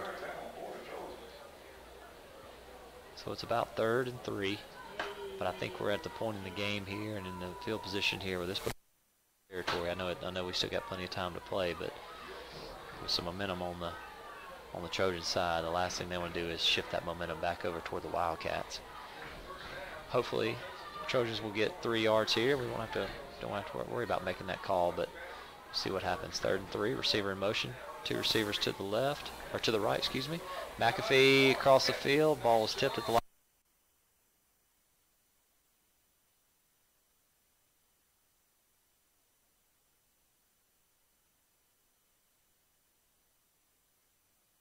Almost in a deal where a punt, you can certainly punt in this situation, but the way the defense has been playing, you got them backed up. Number 47 for Pearl Rivers keeps creeping across the line of scrimmage almost as if he's trying to sneak into the Trojans huddle, see what's going on. Coach Tatum elects to go for it, which is a smart decision. 4th and 3, receiver in motion again. And there's movement up front. That was number 77. That was Byron Clayton, freshman offensive lineman. He's 6'7", 385. Which effectively kills the rally there. So now it's a 4th and 8 from the 37-yard. 29, Lane McGregor in. Been a busy man today, but he's back in. Hopefully he can pin the Wildcats deep into their own territory, maybe around the 6 to 7 yard line, somewhere in that range. No pressure on the play. McGregor's kick. Probably wanted it to get a little bit further down, but they'll certainly take that. Ball will be on the 11-yard line. So it'll be 1st and 10 from their own 11-yard line.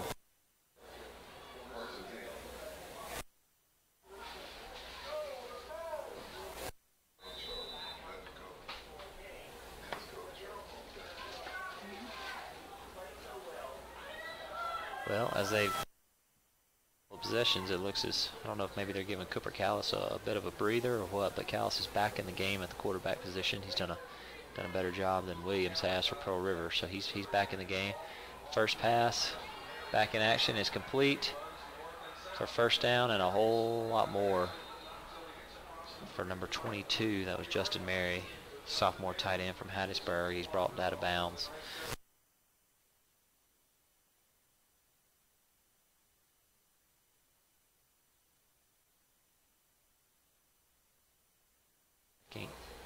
Can't really tell what that is. Head athletic trainer Taylor Young is out to see what's going on here. I don't know if it's a cramp or maybe a hamstring pull or what we got, but while we got injury timeout, we'll step away from the action.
Stadium. That was number 5, Antonio Boyd, who was the injured Trojan on the play toward the left side of the field. I don't know if maybe it was cramps or maybe even a hamstring pull or what, but we're back here on the field of play. 6:04 to go here in the third quarter. Callis fakes the pass. Thompson up the middle for the first down run. He was brought down on the play by number 23, Jaquanzi Johnson, 5'8", 160-pound freshman defensive back. Not before Thompson runs all the way to the 47-yard line of Pearl River. So the Wildcats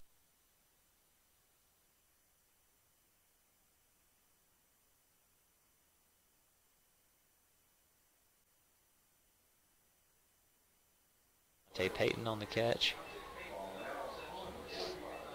He was brought down there.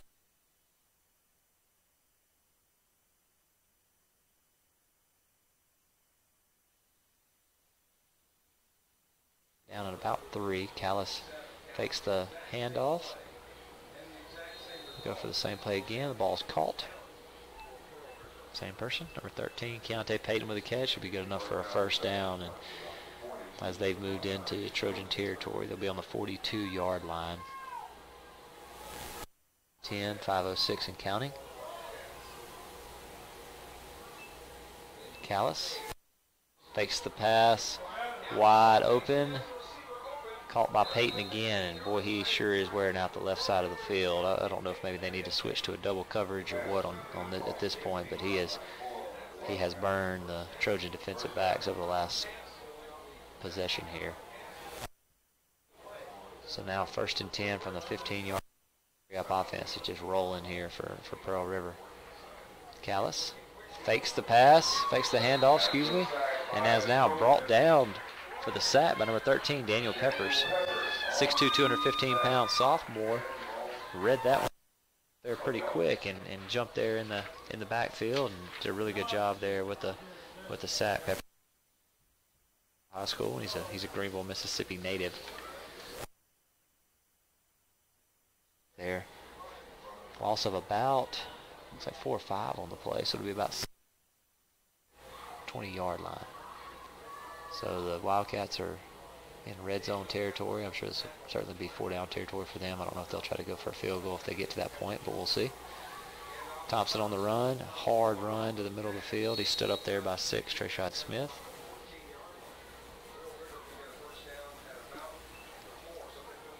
He's got a couple yards on the play there. Will be taken to about the 14-yard line. About 10 maybe. Receiver in motion. Got two receivers to the right. One receiver to the left. Tight end running back there in the backfield. Cal's looking toward the sidelines. Taking his time, trying to burn a little bit of clock here. Drops back. Callis to the left side of the end zone. Pass is incomplete. Really good job. They had a little bit of tussling there. Pass was intended for the Wildcat unit. 38 William Lang, or 36 William Lang will be in to kick. That sun's making it a little tough to see the exact yardage there, but it looks like about a 32-yard field goal.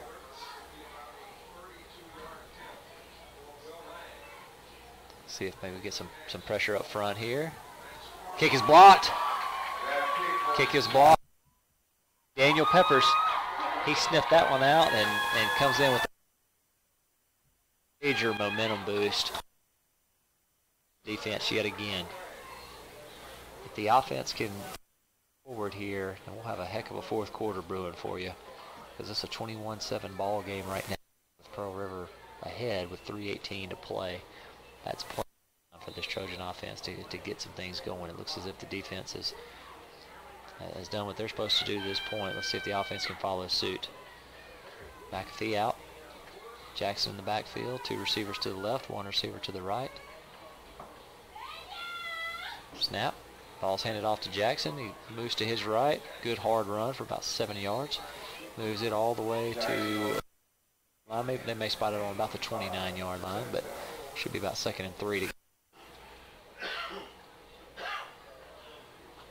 They continue to chip away at this run game, maybe set something up for down the field for later on. Pearl River defense is probably getting a little bit tired at this point. They've been out on the field a lot lately. But to this point have only surrendered 7 points. This is a must scoring opportunity. Even if it's a field goal, it's a must scoring opportunity for the Trojans offense. Pass is down the field, intended for number 2, Raheem Moore. Pass goes incomplete. Good coverage there by 16, Ryan Baker, freshman cornerback from Prentice, Mississippi. So it'll be 3rd and short. See what offensive coordinator Scott Anderson, what sort of play call he can design here with 2:35 here in the 3rd quarter.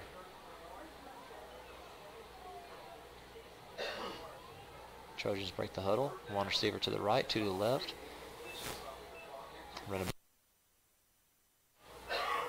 And we got some movement up front, and it looked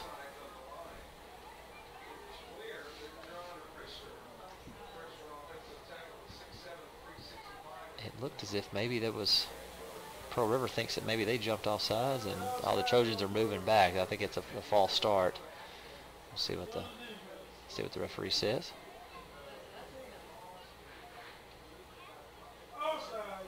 Offsides on Pearl River. So I don't know if maybe the Trojans thought that they got there a little too soon, but that was a huge call there. Big break for that Trojans offense is exactly what they needed. That'll be 1st down and 10. Ball will move up to about the 32-yard line, 33-yard line even. 1st and 10, fresh set of downs.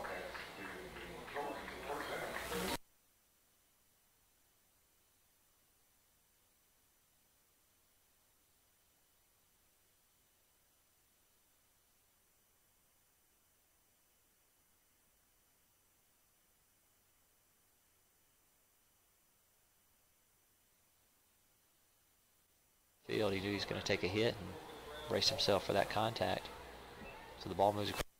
That's going to be at the 41-yard line. It'll be 2nd down and about 2.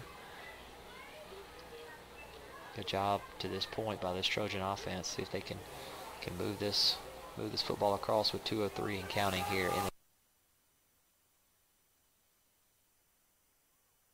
Pass down the field. He's got 2 receivers, and he outthrows both of them there. It looked like he had number 2, Raheem Moore, and maybe number 18 of Vendrick Johnson. Looks as if he may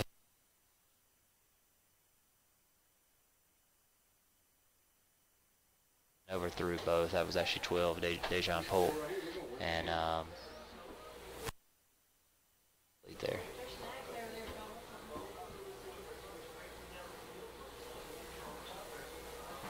So we got 3rd and 2. 41-yard line, minute 55 to play.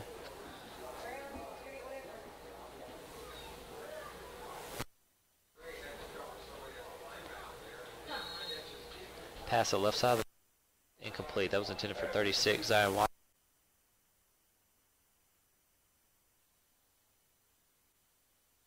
Before he actually grasped it completely. So penalty goes for naught there. And 29, Lane McGregor will be back out to punt again. Number 2, Eli Stringfellow back to receive.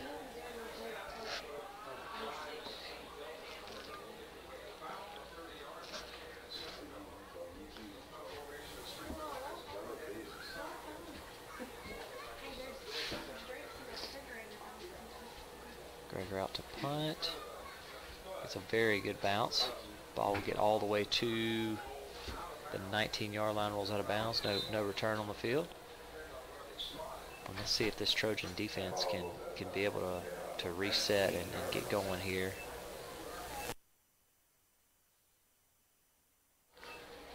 If you missed it before the game, total were recognized part of Sophomore Recognition Day. Number 1, quarterback Tyreek McAfee. Number 2, wide receiver Raheem Moore. Number 3, wide receiver Marquise McCoy. Number 4, defensive back Jerry Lee Smith. Number 5, defensive back Antonio Boyd. Number 6, linebacker Treshad Smith. Thompson on the run. He moves to his left. He stood up in the backfield for a loss. Tackle made there by number 9, Terrence Williams. He was our 7th sophomore that was recognized. 8 sophomores, number 10, linebacker Sidney Williams. Number 90, defensive lineman Tyrese Wells. Number 92, defensive lineman Miles Myers. Number 99, defensive lineman Hakeem Pittman. We had Jalen Woods, number 11, linebacker. Number 13, linebacker Daniel Peppers. Number 21, linebacker Antonio James. And number 50, offensive lineman Justin White were all recognized for their efforts prior to today's 2:30 kickoff. Callis goes to his left. And a big sack there in the backfield by number 95. That's Rashawn Williams, freshman defensive lineman, 6'2", 229. Another good stop there by the Trojans defense. It was 3rd and long. 3rd, about 16 yards to go from the 13-yard line. What seems to be a recurring theme, if the Trojans D is able to come through right here with a huge stop, give themselves an opportunity to win this football game heading into the 4th quarter. Got about 22 seconds and counting. Pearl River's going to milk this thing out to the very end. They've got to just get the snap off in time. Thompson on the run. He's moved up to the right side and stood up around the line of scrimmage, maybe the original line of scrimmage, but we got a penalty on the play over here on the right side of the field.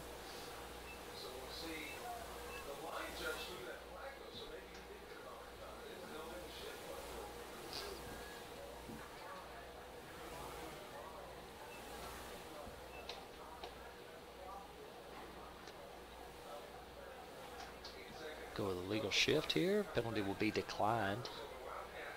Wildcats are going to decline it with it being 3rd and long. So now to move it to 4th down. Laying back in to punt again. Not sure if special teams coordinator Daryl Graves may try to call up some sort of pressure here. They haven't really tried to pressure much to this point, but maybe try to get a block kick here. Horn goes off. We'll now move into the 4th quarter. We'll step away from the action for just a second. Please join us here for the 4th and final quarter of this 2018 season.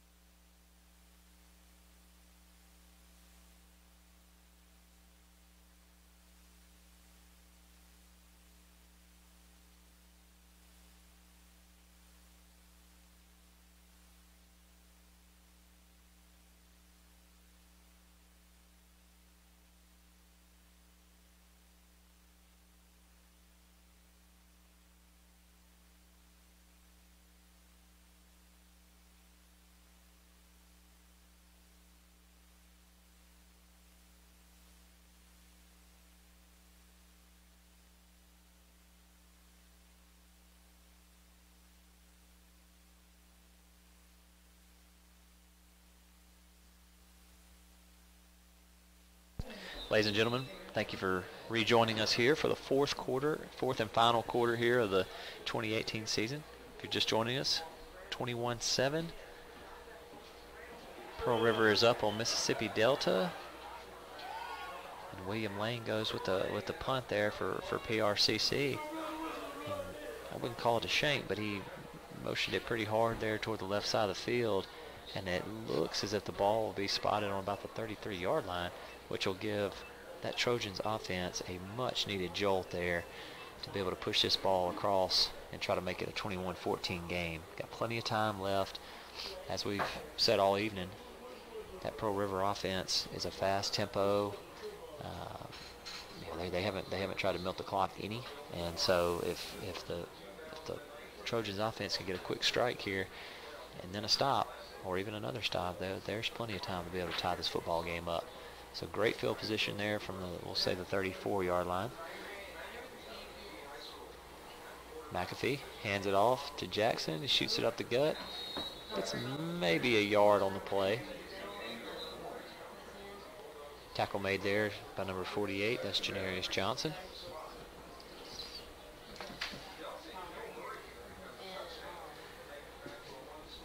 Trojans, as we move to about the 14.5 mark here, need to have a little bit more sense of urgency. You would hope. I think they need to try to get a score, or a quick strike score if they can. I know they want to make sure they get the right call in, but I think they could maybe move that up just a little bit to try to push that score across. McAfee drops back as all day. He's flushed out of the pocket. Ball is passed toward the end zone. Ball is caught, hauled in right on about the 3 or 4 yard line there. Excellent catch there by number 8, LeBaron Jones. McAfee was fighting for his life there, and a little bit of a heave there, but it was hauled in by Jones. Did a really good job of catching that football in traffic. So the ball will be spotted on the 3-yard line, 14 minutes and counting. Plenty of time, as mentioned, for this Trojan offense, but they've got to be able to push this ball across. They've had some opportunities today to do so, fumbled in the end zone early on, and see if they can get it across right here. Jackson will be in the Wildcat. He'll take it himself, move to his right. Don't know if maybe his knee was down right around the 1-yard line. He tried to reach the football across, but it looked like he didn't quite get in there. That knee went down with about a yard to go. Nonetheless, 2nd and goal from the 1-yard line. Don't know if they'll want to try the Wildcat again, maybe hand the football off. See what Coach Anderson draws up here. Trojans break the huddle. We'll go with the exact same play here. Jackson's going to be in the Wildcat formation. Take the direct snap, moves to the end zone, and he's in there. Touchdown. Touchdown, Patrick Jackson. 13:02 to play. Patrick Jackson with a 1-yard TD run to make this a 21-13 game. Spencer Romero in to kick. If Romero drills this through, it'll make this a 1-touchdown game, with plenty of time remaining here in this contest.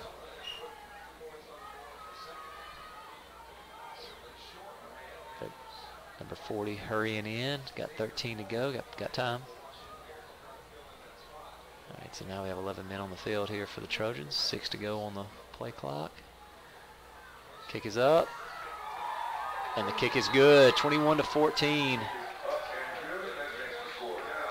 13:02 to play here in the 4th and final quarter.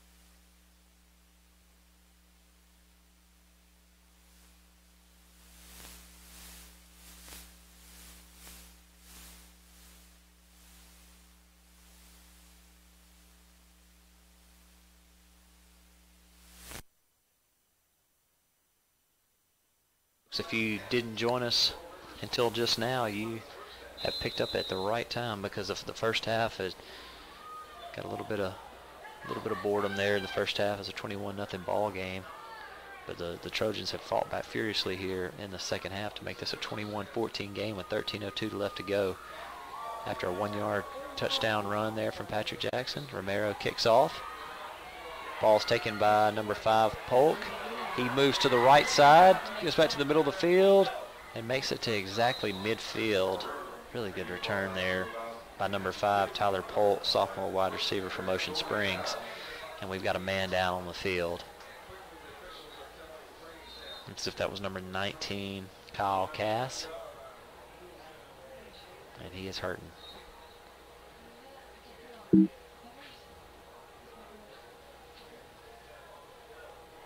Injury timeout. We'll step away from the action for a brief minute.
After that injury timeout, we are back.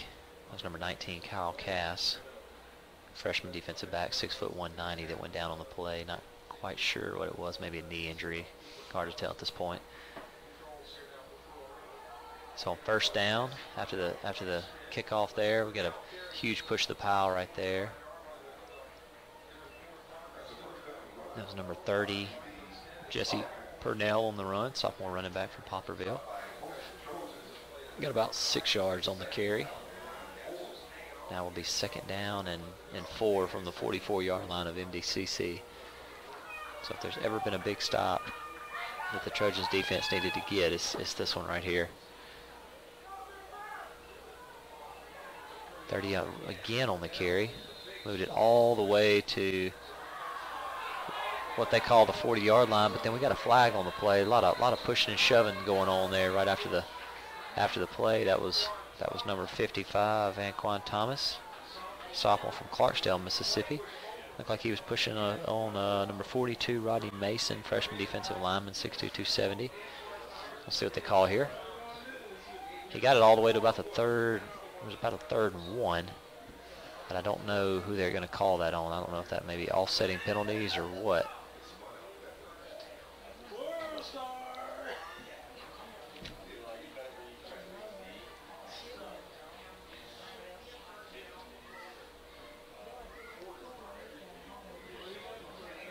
Wait on the call from the man in the white hat.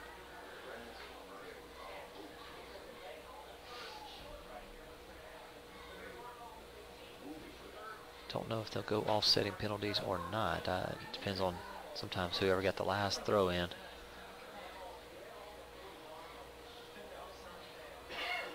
Unsportsmanlike conduct on Mississippi Delta. Unsportsmanlike contact on Pearl River. So we've got offsetting penalties. And they'll call it first down. They'll go, instead of 3rd and 1, they went ahead and gave them a pretty generous spot there. So they'll give them 1st and 10 from the 40-yard line.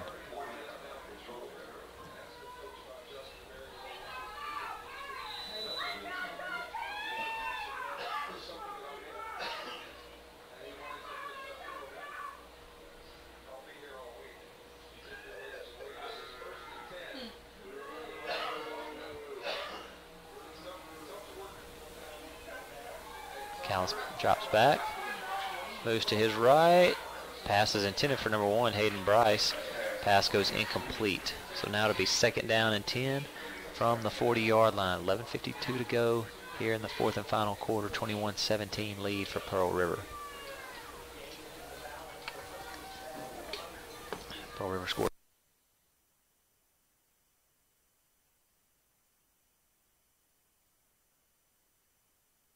That trend will continue, and the Trojans can get a big stop here.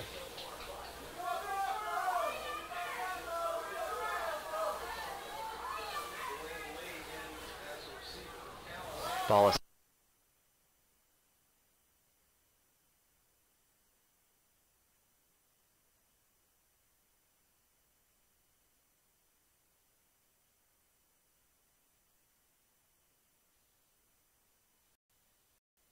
for Pearl River. Purnell hasn't had a lot of games tonight, but when he has, he sure has made the most of them. 5'10", 210-pound running back from there in Poplarville.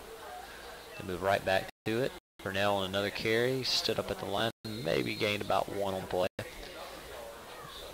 But he was stood up there by number 7, Darius Glover, freshman linebacker, 6'2", 225. 11:20 to go in counting. 2nd and goal.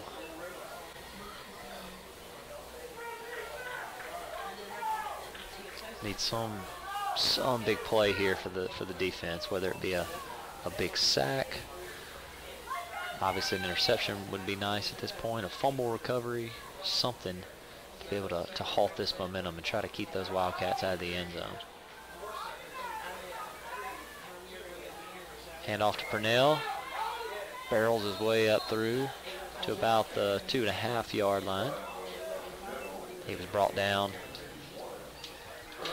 by Reese Wells, freshman, 6'2", 278. So we got 3rd and goal. Callis looking toward the sidelines for the call. Purnell still in the game. 1 receiver to the left, 2 on the right. Number 18, Donovan Hickman's in the game. Maybe someone to watch out for us. He caught a touchdown pass earlier. Big 10, got a reception. Hand off. They hand it to Purnell and a big stop. Huge stop by the Trojans. Push it back, push the pile back to about the 7-yard line. There was a number of Trojans in there. 23, Jaquanzi Johnson. Number 7, Ladarius Glover was in there as well. And we'll see what they decide to go with here. I know last time they didn't look as confident in their kicking game as maybe they should. And so we got 4th and goal from the 7-yard line.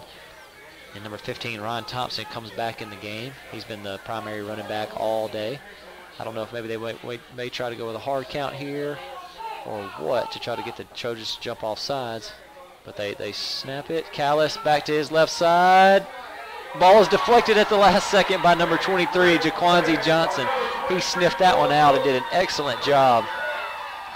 We mentioned number 18, Donovan Hickman has been their go-to guy down on the goal line with him scoring a touchdown earlier, and they moved every bit of the pocket out to the right. The play was set up to go toward the right, and then they throw back a left shoulder fade back on the other side. It looked as if it would be wide open for a touchdown, but Johnson jumps in there at the last second and deflects the football away. Great stand there by the Trojans defense. So MDCC will take over at the 6-yard line. So they got 94 yards to go, but they got plenty of time to do it. 9:30 to play here in the fourth and final quarter of the 2018 campaign for both teams. McAfee takes the snap, hands it off to Jackson. Jackson moves to his right. Got about 2 on the play, maybe 3 on the play. Forced out of bounds by number 2, Eli Stringfellow. So they call it the 9-yard line, so he makes it all the way to the 9. It's going to be about 2nd and 5. Got to get to, actually they call it second. I think the clock was a little off there, maybe on the yardage, but nonetheless it'd be at the 9-yard line. Maybe about 2nd and 6 or 2nd and 7. McAfee hands off to Jackson. Jackson moves toward the first down. He's got the first down and more. Still fighting, pumping those legs. Forced out by number 12, Kyron Norwood, but good enough for the first down. Excellent run there by Jackson. Ball is moved toward the 25-yard line, so it'll be 1st and 10, 25-yard line for Mississippi Delta. So 75 yards and counting to move toward that ultimate goal of tying this football game up. 8:38 to go here in the fourth quarter. Folks, if you've just tuned in, you have missed a doozy of a second half here, at least for MDCC standards.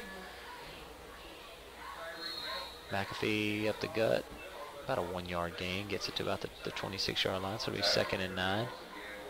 And the reason I say MDCC standards was because they were unable to get into the end zone in the first half, but have done a fantastic job of pushing that ball across the end zone, and the defense has been huge here, to say the least. Numerous stops, block kick, pass deflected in the end zone on 4th down, all kinds of big plays for that defense.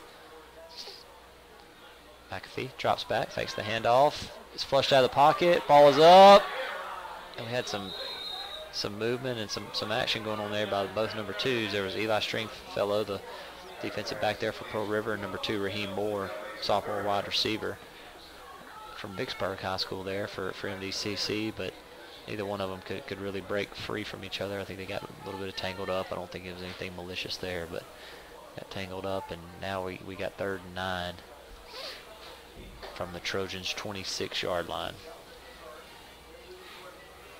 7:47 to go. Still got plenty of time,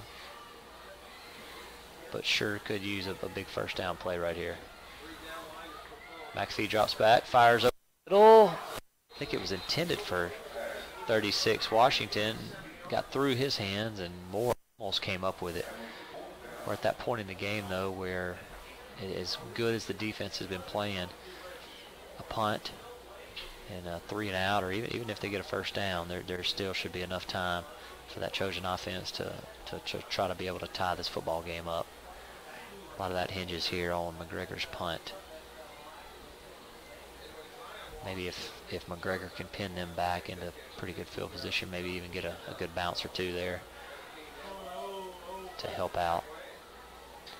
McGregor, no rush. Ball is kicked. Almost hit number 20. I don't think he ever saw that football, but didn't. And the ball will be taken about the 43-yard line. So not McGregor's best kick to this point, but still, nonetheless, there was no return on the play, and pins the Wildcats back. We'll be back with you shortly.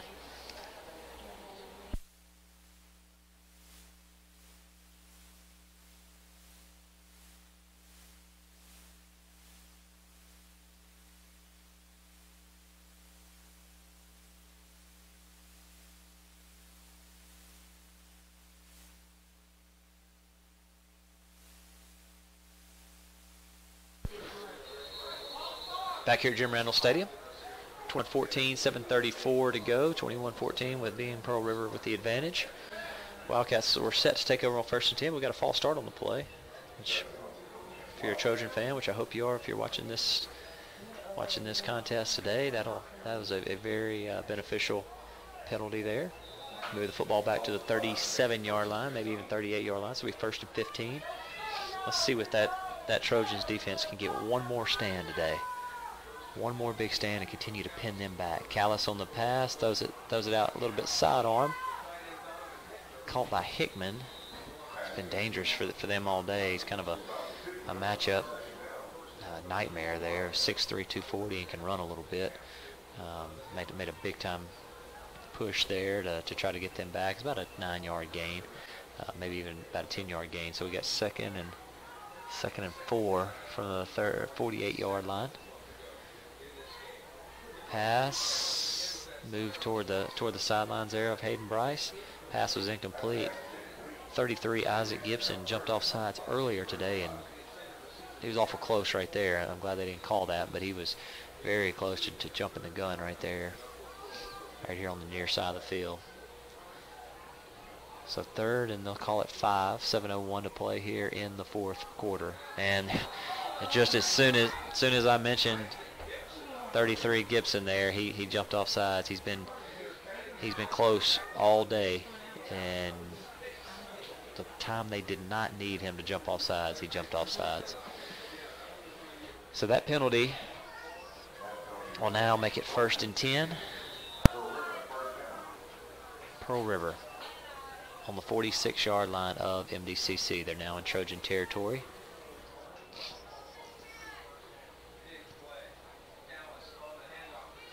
Thompson on the run. Good open field tackle there by number 5, Antonio Boyd. Thompson got about 2-3 yards on the carry. Looked as if he may try to break that one for more, but the ball will be there at the 44-yard line. So 2-yard gain, 2nd and 8. 6:40 and counting here in the fourth and final quarter of the 2018 campaign. Callis looks toward the sidelines. Receiver fakes in motion, goes in motion. Callis drops back, moves to his right, throws back across the field. No one even close. Just kind of throwing that one away, which was a smart move on his part. So we got 3rd and 8 from the 44-yard line, 6:19. Biggest play of the ball game, and I've said that a number of times, but at this point in the game, this is the biggest play of the ball game. If the Trojans defense is able to come up with a stop here, they should have around 6 minutes to go to be able to score and tie this football game up. Not sure if the River will try to maybe run it here. No, they're going to drop back and pass. Callis flushed out, moves to his right, toward the sidelines, and the ball is incomplete. Incomplete. Caught by number 1, Hayden Bryce, and I think everybody that was here in attendance was holding their breath, thinking that was a catch in which he caught the football, but he was out of bounds when he did so. So another big stop by that Trojans defense. William Lang is back to punt for Pearl River. And number 12, Dejon Polk, redshirt freshman wide receiver, 5'8", 155, back to return yet again. Let's see if Polk can break one through right there in the middle of the field. No pressure on Lang. Kick is up. No fair catch. And then a bit of urgency there to try to push this ball across. McAfee leading the troops back on the field here. Got 2 receivers to his left. Got Patrick Jackson sharing the backfield with him. Got 2 receivers, only 6:05 to go here in the fourth quarter. Back his right, back over the middle of the field, intended for number 17 Jackson, and he was wide open. If he catches that football, he gets at least 10 to 15 yards after the catch there, maybe even more with his elusiveness there. But the pass was a little bit over the head. McAfee had a tough time there. He had 2 pretty big dudes coming at him in the middle of the field. Boy, he was quick too, and he made a nice stop there on the left side of the field. Maybe a yard. Actually, they'll give him credit for a yard, so it'll be 20-yard line. 3rd down and 9. Getting to that point there late in the ball game where even though we're pinned up deep here in territory, we getting close here, we may have to end up being 4-down territory. McAfee escapes pressure, has time, throws the ball down the field, passes thrown right in front of Moore, and we'll see if they throw a flag on the play, and here comes a late flag, and that was the right call. Number 12, Kyron Norwood, did a really good job with coverage, but right at the last second, he he stuck his hand under there where McAfee was unable to, or excuse me, Moore was unable to come down with the catch there, and that'll be a pass interference on Pearl River.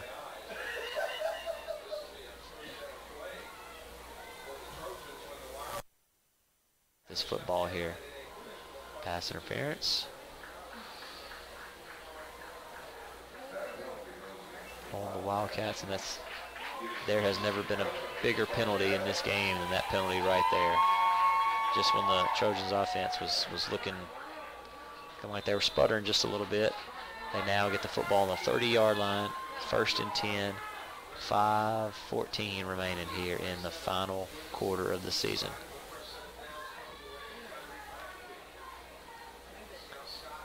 McAfee takes a snap.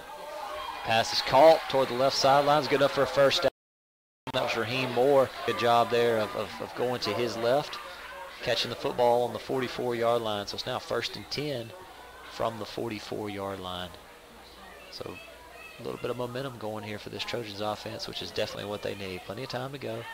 5 minutes and counting. And they've got 56 yards to push that ball across.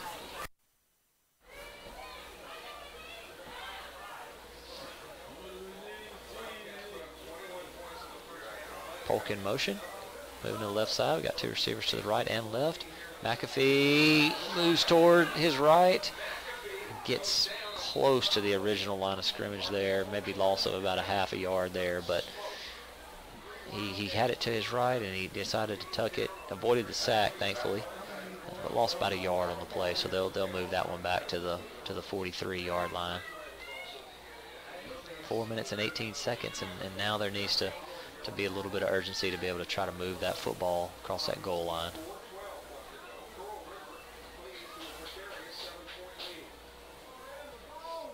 McAfee drops back. Got plenty of time.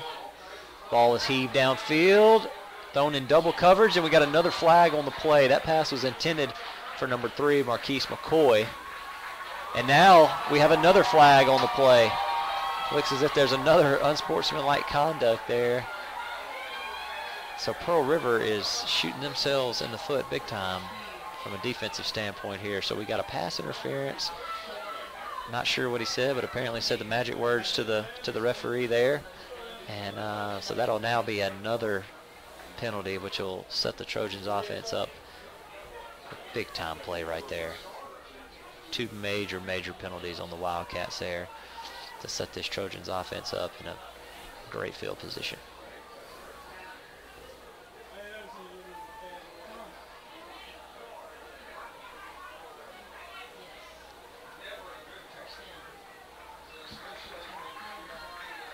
So 2 flags on the play.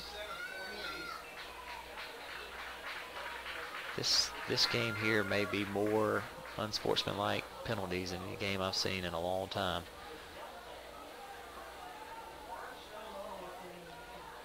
So we'll see exactly where they spot this football here. This is going to be a heck of a penalty, heck of 2 penalties. A big time blow for that Wildcats defense. They'll set the ball up at about the 27-yard line, 3:59 to go here. And this crowd here at Jim Randall Stadium is getting into it. They're trying to make one more final push here during this 2018 season. McAfee hands it off. Jackson up the gut, sniffed out there by number 46, Joseph Daniels, 6'2", 240 from New Orleans, Louisiana. But we have now definitely moved into 4-down territory. So I don't think there's a whole lot of panic on the Trojans' part here with 3:40 to go in the game. They're huddling. Breaking the huddle. 3 receivers to the right, 1 receiver to the left, as they've done all night. They'll probably put Polk here in motion here in just a second. No, he doesn't. They keep it at 3. McAfee up the gut. And the Wildcats defensive line, they've gone silent for a while there, but they're back in full force right now. That was number 45, or Dante Womack, freshman defensive lineman from Prentice, with the stop. Loss on the play. Ball will be at the 30-yard line. 3 minutes, 2 seconds, and counting. This Delta, as we said, this is definitely 4-down territory, so they don't have to get it all right now. Got 2 shots at it to get about 13 yards. Try to move into the red zone if they can. McAfee back to pass. Plenty of time. Most time he's probably had all day. Moves to his right. Ball is up, and it's caught by number 17. And he avoids 2 tackles. It was number 17, Patrick Jackson, breaking out of the backfield. Somehow got wide open. I do not know how he got as wide open as he did, but he did. Now we got another flag on the play. Not sure what this is. There's been a load of laundry on the field all day. Jackson catches the football, breaks to his left, to his right, moves toward the sidelines, gets an extra couple of yards, and we'll see what this flag is. Another unsportsmanlike conduct on Pearl River. I think that may have been their 5th one of the day. The main ref there has been flapping those wings all day. We'll go half the distance to the goal line. This ball will be spotted on about the 2-yard line with 2:34 to play here in the 4th and final quarter.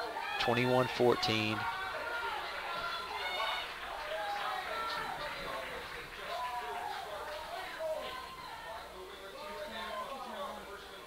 Ball's handed off to Jackson. He moves to his left, moves to his right, cuts back up the middle.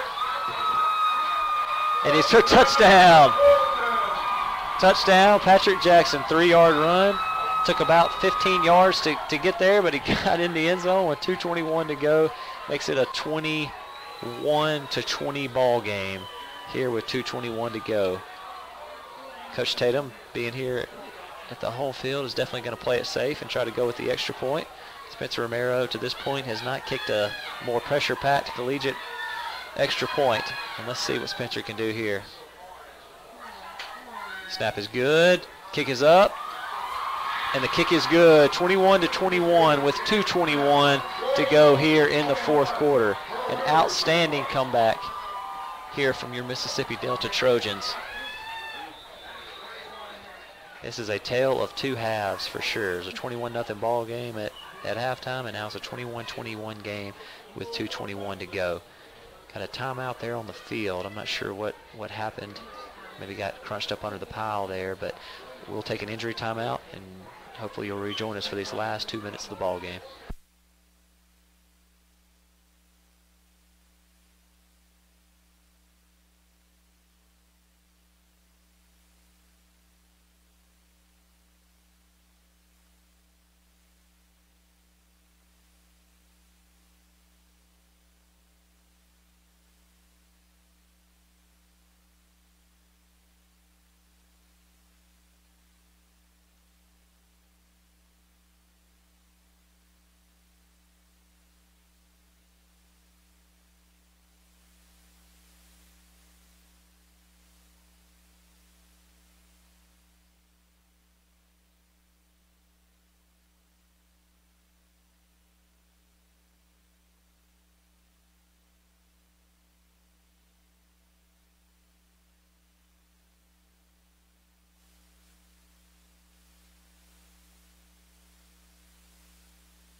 And we are back here, ladies and gentlemen. 2:21 here to play in the 4th quarter. If you're just now joining us, you have missed out on a very exciting second half. Mississippi Delta just scored Patrick Jackson with his 2nd touchdown of the afternoon to make this a 21-21 game with 2:21 to go. Spencer Romero's kick taken at about the 14-yard line by Pearl River. That's Polk on the return. And he moves it past midfield, tries to break the pile, but has a huge return there. That was number 5, Tyler Polk, sophomore wide receiver from Ocean Springs. Takes it all the way to the Mississippi Delta 45-yard line. So Pearl River, 3 timeouts. Delta also has 3 timeouts, 2:13 to go. This Delta defense has more than carried its weight here in the second half, and done an outstanding job of keeping this team in the game. If they got one more stop in them, let's see if they can do it right here. Callis hands it off. Thompson is stopped in the backfield. Huge tackle there by number 21, Antonio James. Sophomore linebacker. He's a Columbia High School graduate, right there in the backyard of Pearl River Community College. It's a yard loss, so it'll be second down and 11 on the play from the 47-yard line. 1:44 remaining. Let's see if Callis tries to push this football downfield. Looks toward the sidelines. They have not been as confident when they're kicking game today, so I feel like they'll probably go for it if it gets to a fourth down scenario. 13 in motion. Callis drops back to pass. Pushed out of the pocket. Somehow gets away. And now throws it down the field. And the ball's caught, but it's forced out of bounds. That was number 90, Tyrese Wells. It looked like he had Callis wrapped up. Couldn't quite bring him all the way down. Callis eludes the pressure. Makes a nice pass downfield to Hayden Bryce, who hauls it in. But he was out of bounds, so it'll be third down. And as we've said before, as fast as this Pearl River offense plays, if they don't convert here, they're going to give the Trojans about a minute to be able to try to push something across. So it's a huge third down stand. So 3rd and 11 here with 1:15 to go. Pearl River elects to call a timeout. They're going to talk this one over. We'll step away. Please join us for the last 75 seconds of regulation.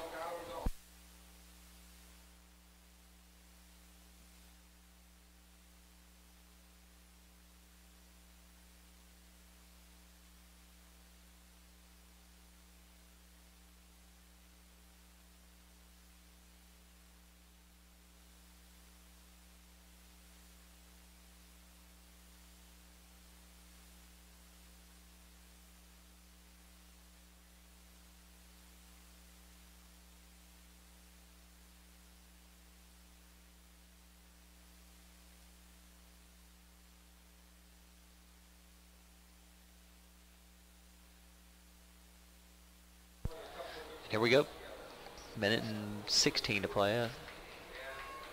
21-21, 3rd and 11 from the 47-yard line of Mississippi Delta. Pearl River with the football. Callis in the shotgun, drops back to pass, moves to the middle of the field. He's held up, stopped, forced out, and he is still on his feet, but he is stopped way in the backfield there. Great job there, finally corralling him and getting him down. It looked like that was number 99, Hakeem Pittman, sophomore from Charleston, Mississippi. Number 4, Jerry Lee Smith, and number 11, Jalen Woods, were all in there on the action. They couldn't quite bring him down, but we're finally able to bring him back well beyond the line of scrimmage. So he'll now be in there in the own 45-yard line with 1:04 to go. So Delta's going to have a great opportunity here with about a minute to go. Depending on this, a nice, kick return there, a punt return. If they can corral the punt return, then maybe even be able to gain some positive yardage from that, put themselves in pretty good field position. I don't know if they'll elect to try to bring the heat here and maybe even try to block the kick. They haven't done that. That hasn't been their MO all year, but if there's ever a time to try to block one, this is the time, because if they can do that, they can put themselves in outstanding field position. We'll see what they do.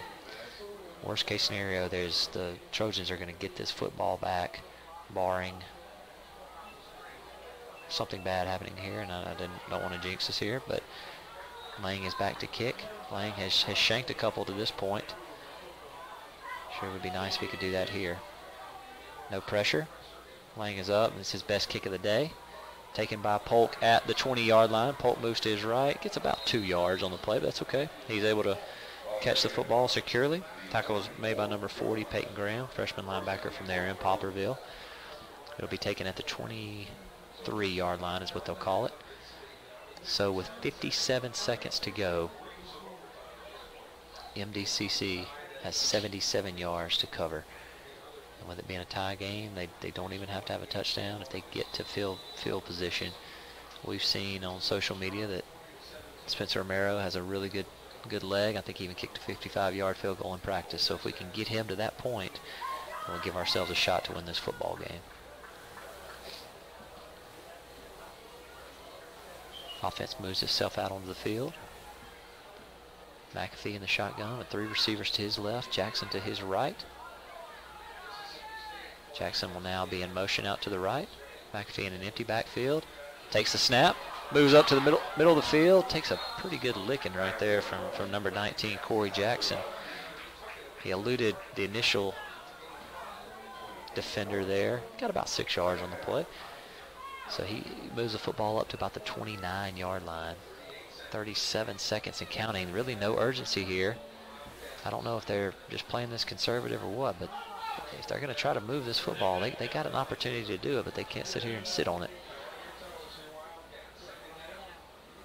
McAfee, Polk in motion. McAfee hands off to Jackson. Jackson moves to his left, hold on to the football.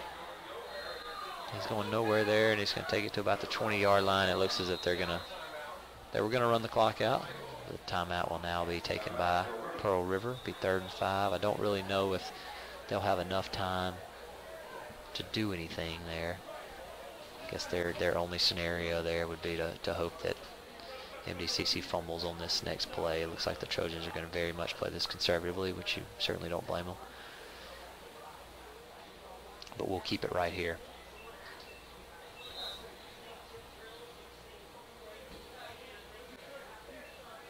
Pearl River coming back out. I think they did that nothing more than just to try to catch a breather and stop the clock.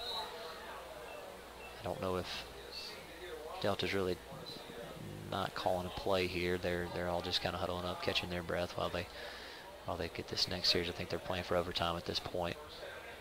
The main key here is obviously to hold on to the football and don't give the Wildcats a chance to have really good field position here at the last part of the game. 11 seconds to go, 21-21. McAfee will be in the shotgun. Jackson will be on his right. 2 receivers to the right, 1 to the left. He's just going to run it to the right. If he can hang on to the football at this point, and he does a really good job of that. 5 seconds to go, 4 seconds, 3 seconds. Pearl River had 1 more timeout. They're going to use it. There's no point in saving them. So now it'll be 4th and about 8 to go. And they'll still have a chance here.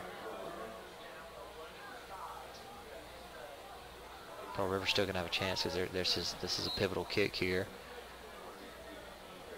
for McGregor. And this snap needs to be on point. This kick obviously needs to be on point. If he could make his best kick of the year.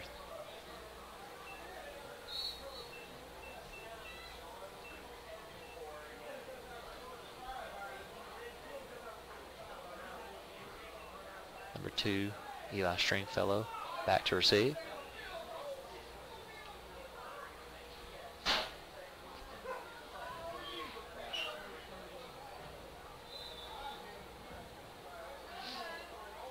Pressure packed punt here for sure. Just hope that this snap goes good. Bring the pressure. And I don't know if they'll allow them to have 1 more second or not.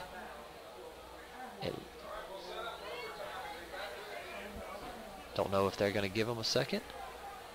Hopefully they'll say that ball moved out of field there with 0 seconds to go.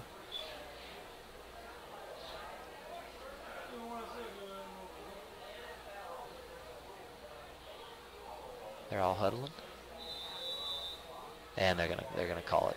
Okay, they're gonna call it 0 seconds. And now we will move into the overtime frame. So folks will step away for just a second and will rejoin us here shortly for the overtime session here.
first. So for overtime rules here, each team gets an opportunity from the 25-yard line to be able to score. They can get a first down, get to the 15-yard line and get a first down, but then be able. See, they're not wasting any time. I love it. As they've done all. So for the second time on that Wildcat play, Jackson fumbled in the end zone earlier. Just then he tried to catch the football and go. That time the River gets the football on the 25-yard line. All they have to do is fall on the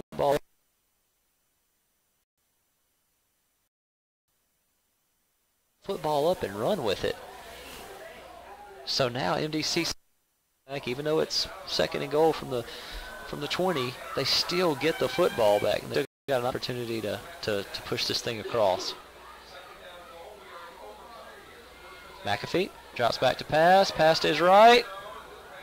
Just incomplete. That was to Raheem Moore. Threw it out just a little bit too wide for him to be able to haul that one in. So now it'll be third and goal. And do you try to go with a Spencer Romero field goal? Or do you possibly just try to go all four downs with it and see if you can get into the end zone? I would think if they could get some yardage here, they'd have to go with a Romero field goal just to get some points. McAfee back to pass. McAfee to his left, avoids the sack, passes up, and it's incomplete. He had 17, Patrick Jackson, out in the flat.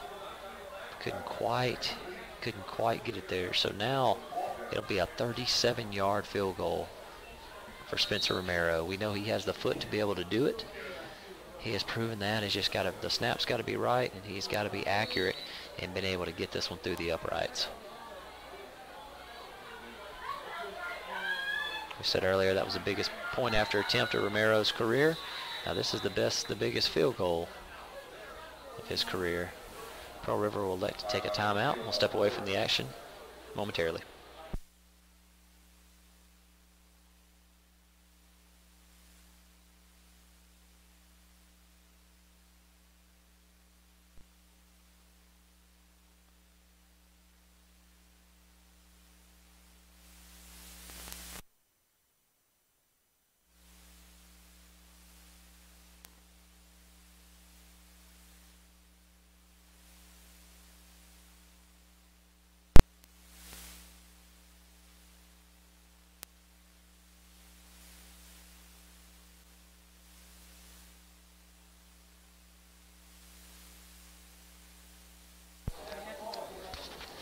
And we're back here at Jim Randall Stadium. 21-21, first overtime period. MDCC got the ball first and is trying to get on the board here first. Spencer Romero is out to kick a 37-yard field goal. Huge field goal opportunity for Romero here. He's got the foot to do it. Let's see if he knocks this one through. We got an offsides. He's going to kick it anyway. The kick is no good, but the offsides penalty will negate that and move it up 5 yards closer. So now it'll be a 32-yard field goal.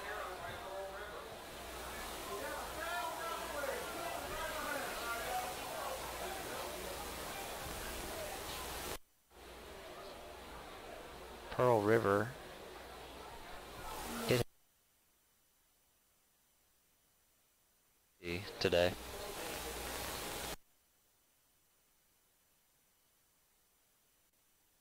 Five yards closer. Romero gets a much cleaner opportunity to be able to drill this one through. 32 yards, set up in the middle of the field. Spencer Romero, freshman kicker, has an opportunity to give MDCC the lead here.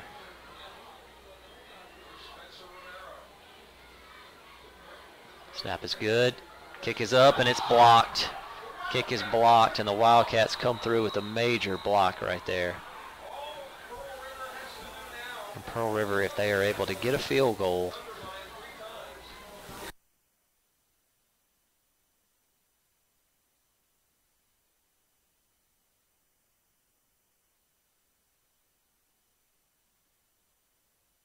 line, fumble the snap, ball gets all the way back to the 25-yard line. They miss a field goal, but it didn't matter because of the 5-yard penalty. They moved 5 yards closer, and Pearl River is able to come through with a block there. So the River, if they're able just to get a field goal at this point, can win this football game. Heck of a turn of events right there. Delta had all the momentum after that first play. So Callis takes off on the move, gets about 2 yards there. That's for the first possession here for Pearl River. Pearl River has not been as fortunate with their special teams to this point either. So if the Trojans defense maybe can get 3 stops right here, or 2 more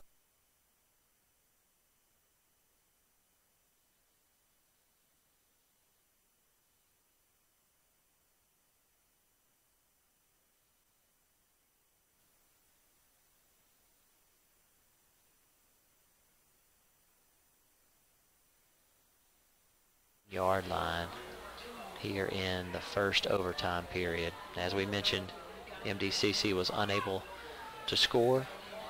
So Pearl River just needs to be able to move this ball across somehow and get points, and they're going to come away with the victory here. But as we've seen, things can change in a heartbeat. Callis hands off to Thompson. He's stuffed at the line of scrimmage. That tackle was made there by number 90, Tyrese Wells. Got a heck of a game on that defensive front all night long there for MDCC. Number 9, Terrence Williams, sophomore linebacker, comes away hobbling, but he wants to stay in. He was hobbling off the field, but they're trying to send a substitute in. They were going to put Ladarius Glover in there, but he waved him off, said he wants to stay in the action. So we'll see what he does here. 2nd and 10. Callis looks toward the sidelines.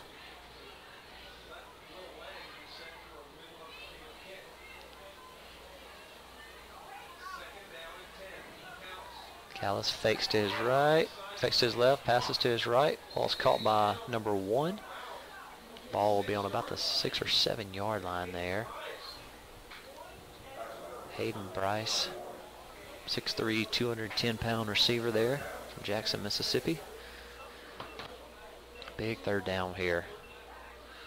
Pearl River can still get this across to get a 1st down and still have a chance to get 4 downs on 4th and goal. We got a flag on the play. Got a false start. And once again, it has been impressive, folks, at how many opportunities that Pearl River has given MDCC to this point. It seems as if every time they get a little bit of momentum, they want to give it right back.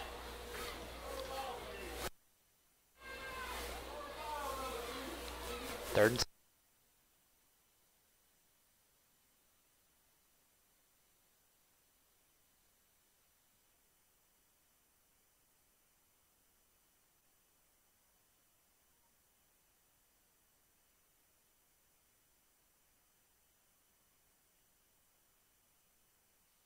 field goal here if they could win the game, or if he misses it, it'll take it to the 2nd overtime period.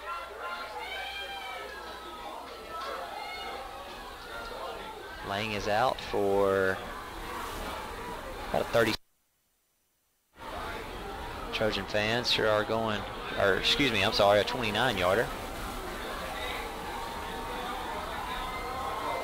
Kick is up, and the kick is good. Will Lang with a 28-yard field goal to beat MDCC 24-21 to wrap